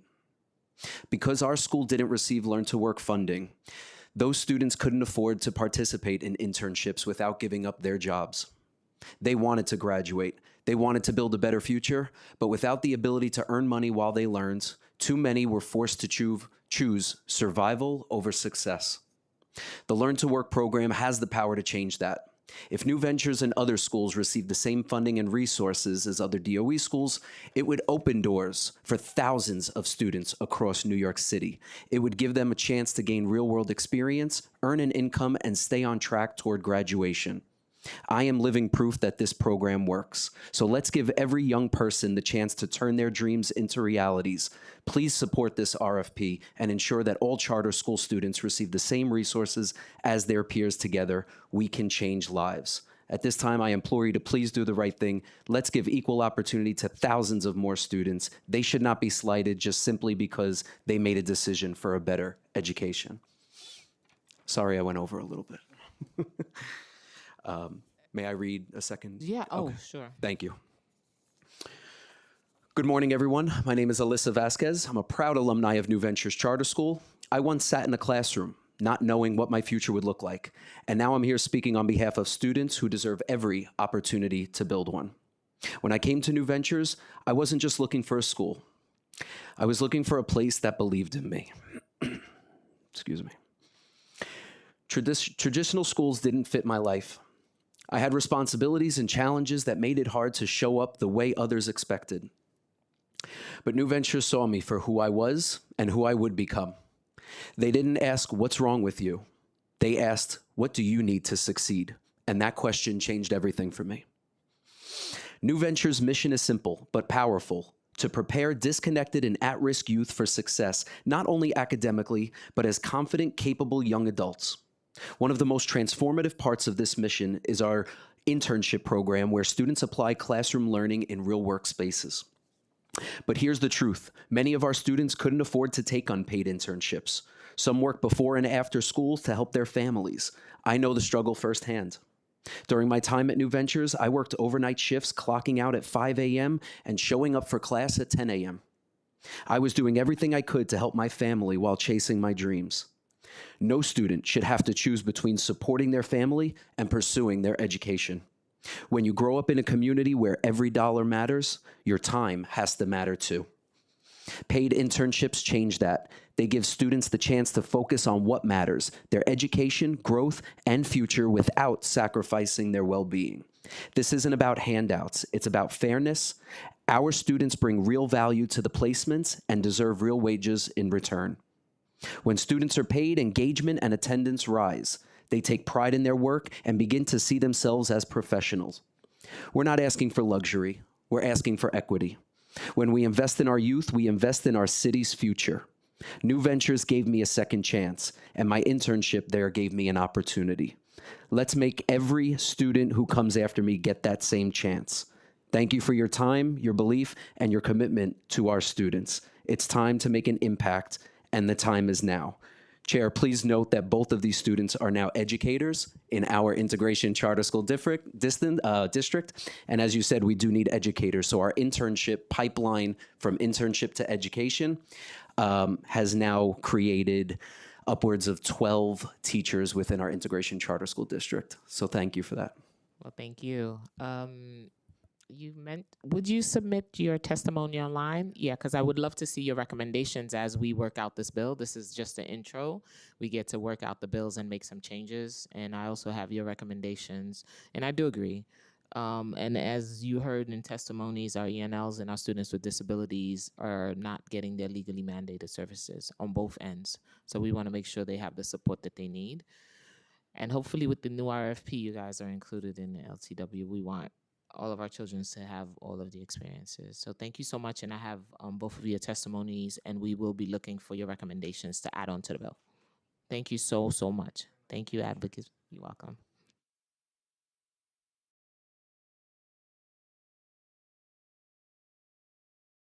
Anna Gallagher. Jessica Balsteri. If I butchered it, forgive me. Nelson Marr.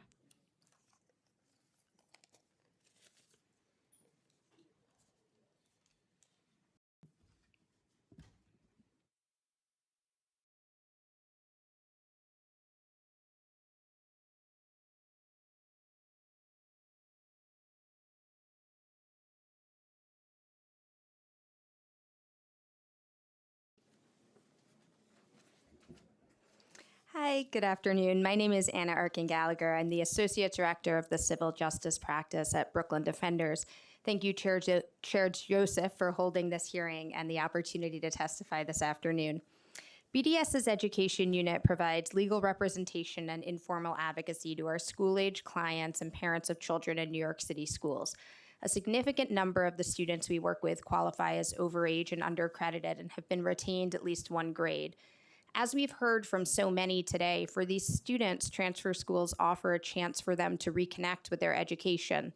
Many of the young people our office has served have appreciated the small size, flexible programming, and learn to work or other internship opportunities available at transfer schools. Despite the positive experiences many of our clients have had with transfer schools, we find it is often challenging to help our clients get into these schools because of the decentralized nature of the application process. And this is particularly frustrating in light of what you noted about the declining enrollment in these schools. In order to apply to transfer schools, students need to contact each school one by one. When we're helping our clients enroll, we find it's often difficult to find out which transfer schools are even enrolling, what the enrollment process is, what the criteria are for admissions, what the timeline is. For example, the New York City Public Schools website about transfer schools has only the most minimal information about transfer schools and still references remote learning. Which has not been in place, as we all know, since the early days of the COVID-19 pandemic. Family welcome centers, as others have noted, often have limited information. We've had family welcome centers give young people information about transfer schools that are not currently enrolling. Young people interested in exploring transfer school options are, by definition, behind in school. Many of them have become disconnected from their education. Some haven't attended school for some time. But often when our office first meets them, these young people are enthusiastic about the prospect of re-engaging with school and working on an accelerated pace towards their high school graduation. But over and over, we see this lengthy process of enrolling and trying to contact schools that may not have space means we're not able to seize upon that enthusiasm. We've worked with many students who've become so frustrated by how long the enrollment process takes that they drop out of school for good. So we really urge New York City Public Schools to streamline the process so that more students don't experience this discouragement, ensuring there's up-to-date information available both online and at the Family Welcome Centers. Our written testimony will contain additional suggestions regarding transfer schools. I did want to note that while I focus my testimony today on transfer schools, BDS does also strongly support Intro 1359 to improve transparency regarding manifestation determination reviews. Thank you so much for the opportunity to testify.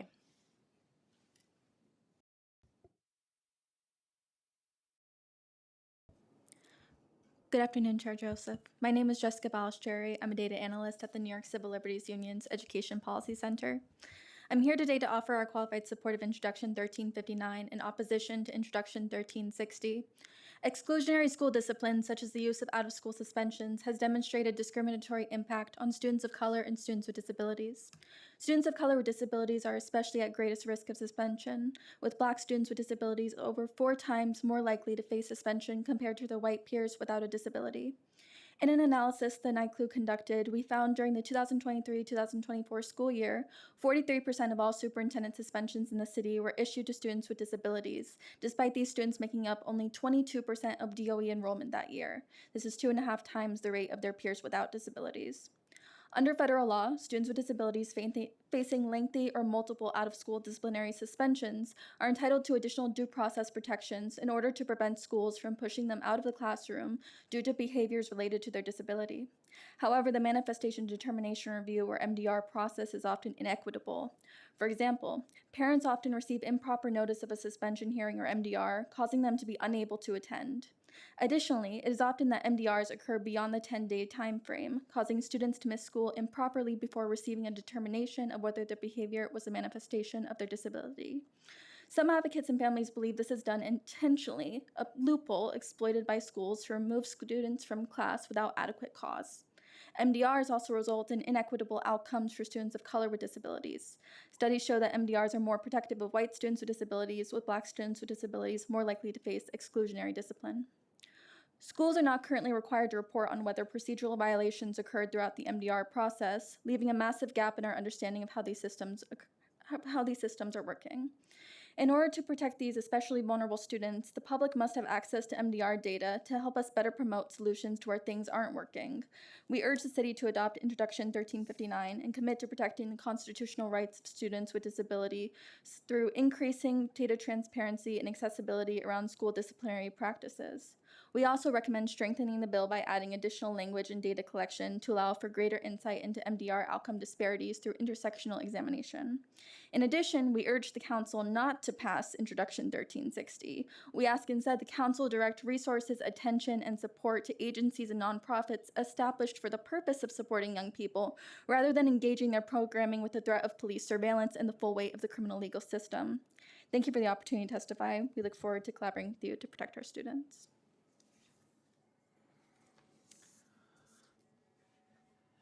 Good afternoon. My name is Nelson Marr.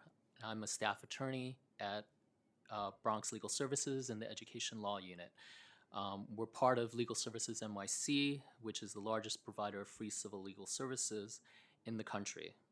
For over 50 years, LSNYC has fought for social, racial, and economic justice for low-income New Yorkers. Education attorneys at LSNYC fight for students to access appropriate special education services, combat the school-to-prison pipeline, support healing-centered schools, enforce family language access rights, and so much more. Thank you, Chair Joseph and members of the Education Committee of the City Council for this opportunity to discuss Intro 1359 and the importance of manifestation determination reviews and its process in New York City public schools. Manifestation determination reviews are an extremely helpful process in both disrupting the schools to prison pipeline and supporting the success of students with disabilities who engage in disruptive behaviors. As you know, students with disabilities as a group experience one of the highest disproportionality rates, as my colleague here mentioned just before, compared to other student groups. And in many past years, they have had the most extreme rates of disproportionality. All this means is that students with disabilities are interacting with the discipline process frequently. But what we don't know is if the New York City Department of Education is properly protecting the rights of students with disabilities who are being disciplined. That's why Legal Services NYC supports Intro 1359 with some additional amendments to better capture data points related to marginalized communities. Some of those data points have been mentioned previously by our colleagues at Advocates for Children and Legal Aid. We also submitted a document to committee staff prior to today that highlights some of those changes. LSNYC is one of the few organizations that provide representation at suspension hearings and manifestation determination reviews. Unfortunately, too many of our experiences at MDRs show that the Department of Education is not properly implementing the MDR process as required by law. Too often, school staff use an improper analysis in answering the question of whether the behavior is a manifestation of the student's disability. More problematic, we have heard from clients that they are treated very differently at these meetings depending on whether they show up at the MDR alone or with an advocate. The little data that we do have from the DOE that we actually secured through a Freedom of Information law request shows that this is more the rule than the exception. And you also heard it today from Andy Corso. LSNYC and our colleagues at Mobilization for Justice secured data for the 21-22, the 22 and 23 school years, but the DOE still has not responded to our follow-up FOIL requesting data for the 23-24 school years. And we're glad that they have the 24-25 data. We just wish they would share that with us. But that underscores the need for this reporting bill. And we're happy to hear from the Department of Education that they're supportive of bringing more daylight on this issue, and that there's a consensus that MDRs can serve as a vital tool to supporting students with disabilities and actually supporting the teachers as well, because as we point out in our testimony, one of the biggest challenges facing educators is disruptive student behaviors, and there's a desperate cry by many educators for more support in this area. So we want to thank you again, Chair Joseph, for introducing this bill and shining a light on this important need for greater data transparency. Thank you. Are teachers, from your knowledge, are teachers notified of MDRs? Do they know? Just for probably adding, maybe this could be a bundle legislation package. Or educators have a one-sheeter on MDRs? A worksheet? Yeah, no, a one-sheeter, like a FAQ. Oh, I am not aware. Yeah, I think maybe that's what we should be focusing on as well. Because as an educator, I never got a paper on a FAQ or anything on MDRs.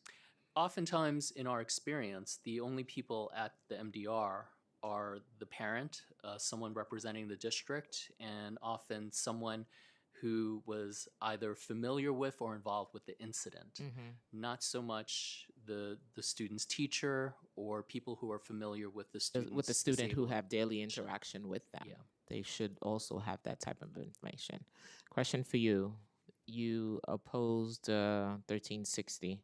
What was the reason? It was actually inspired by young people. Tell me.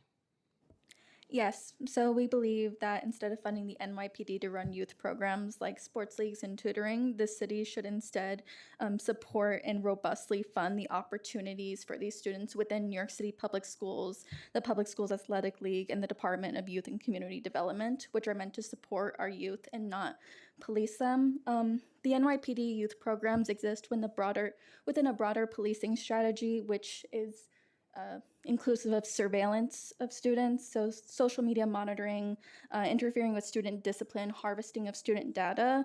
It's also well documented the NYPD has used its youth sports leagues to surveil Muslim, Arab, and Middle Eastern children and families. The irreparable and large harm the NYPD has caused New York communities of color has broken their trust in almost every conceivable way. We need to be supporting our schools. We need to be funding our schools and our schools' youth programs instead of funding the NYPD. I have a question. This is a booklet. It's not a funding. We're not funding NYPD. NYPD has a series of youth-led activities, and young people wanted to know where they are. We're not funding. This has no type of funding at all. This is just for informational purposes because these programs live on their websites, but it's 5 pages deep. You have to dig onto the 5th page to find their drone program, their robotic program. So this was requested by, I met with a group of young people. They wanted to know, okay, when we move along and you say, hey, move along in the streets, they wanted to know what resources were available. So this was a booklet. Just to say, just like I would have created a booklet through DYCD to say, these are the programs that they have. So this is a booklet to create the programs that NYPD already runs. Go ahead. We understand, and we think that we should emphasize the youth programs within New York City schools, just ensuring that that students are able to build relationships in those schools and emphasizing the trust within educators, social workers, school staff. So we understand it's not funding. I apologize if I misspoke. But it's more directing students and focusing on the resources within our schools.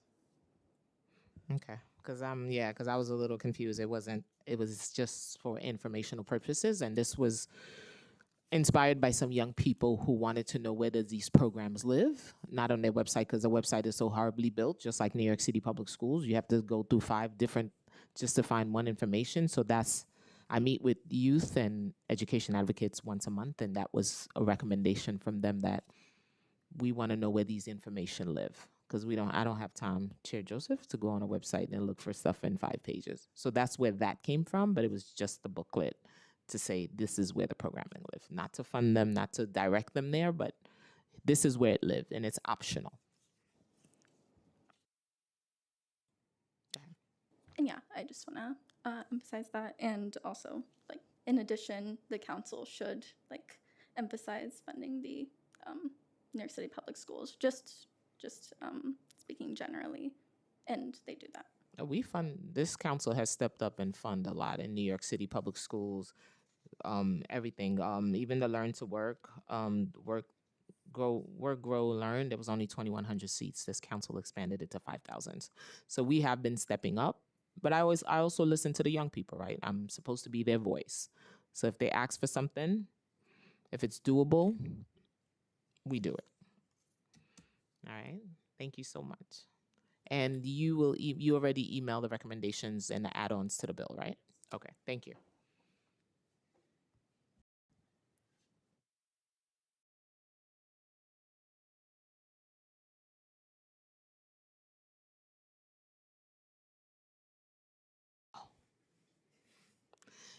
Calling for Christopher Leon Johnson.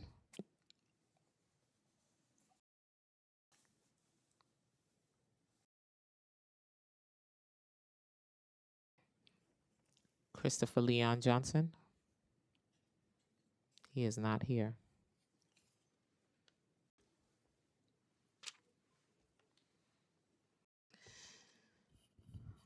That concludes the in-person portion of our public testimony. We will now move to remote testimony. If you're testifying remotely, please listen for your name to be called. Once your name is called, a member of our staff will unmute. You may then start your testimony once the sergeant at arms sets the clock and cues you to begin. And I will call the first panel, Laura Evangelista and Mark Slavs. Sorry for the butchering. You may begin.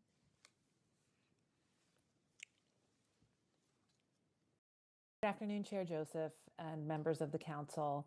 My name is Laura Evangelista. I'm the Executive Director of Internationals Network for Public Schools. Since 2004, Internationals Network has partnered with New York City Public Schools to ensure that multilingual learners, students who bring incredible linguistic and cultural assets to our schools, can access high-quality education and graduate prepared for college, career, and civic life.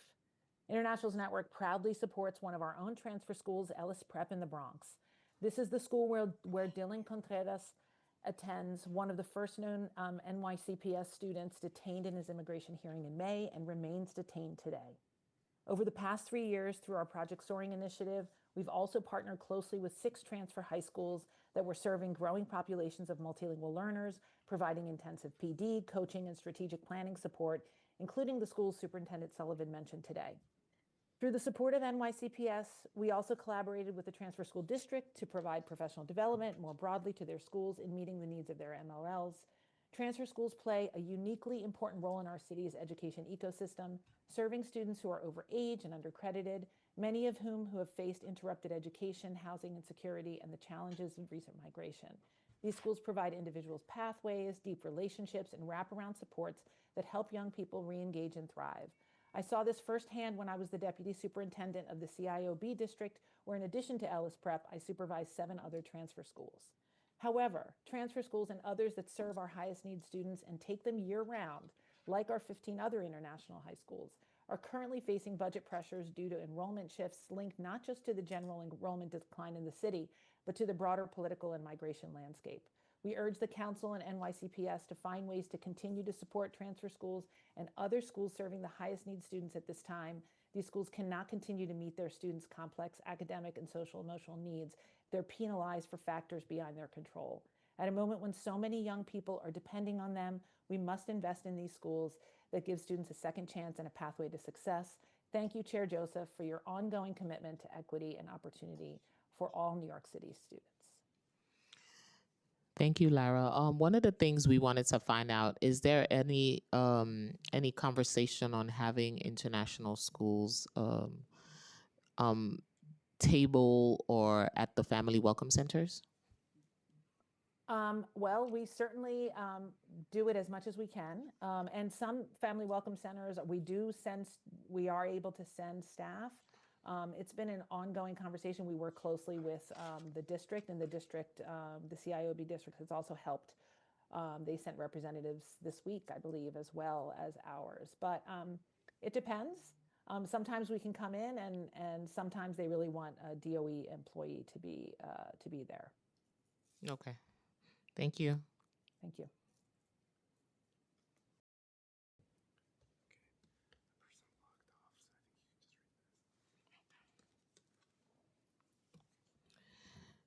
The following witnesses will also sign up to testify remotely. Mark Kunsklavs. If you're online and here or here in person, please raise your hand. Or is there anyone else present on Zoom?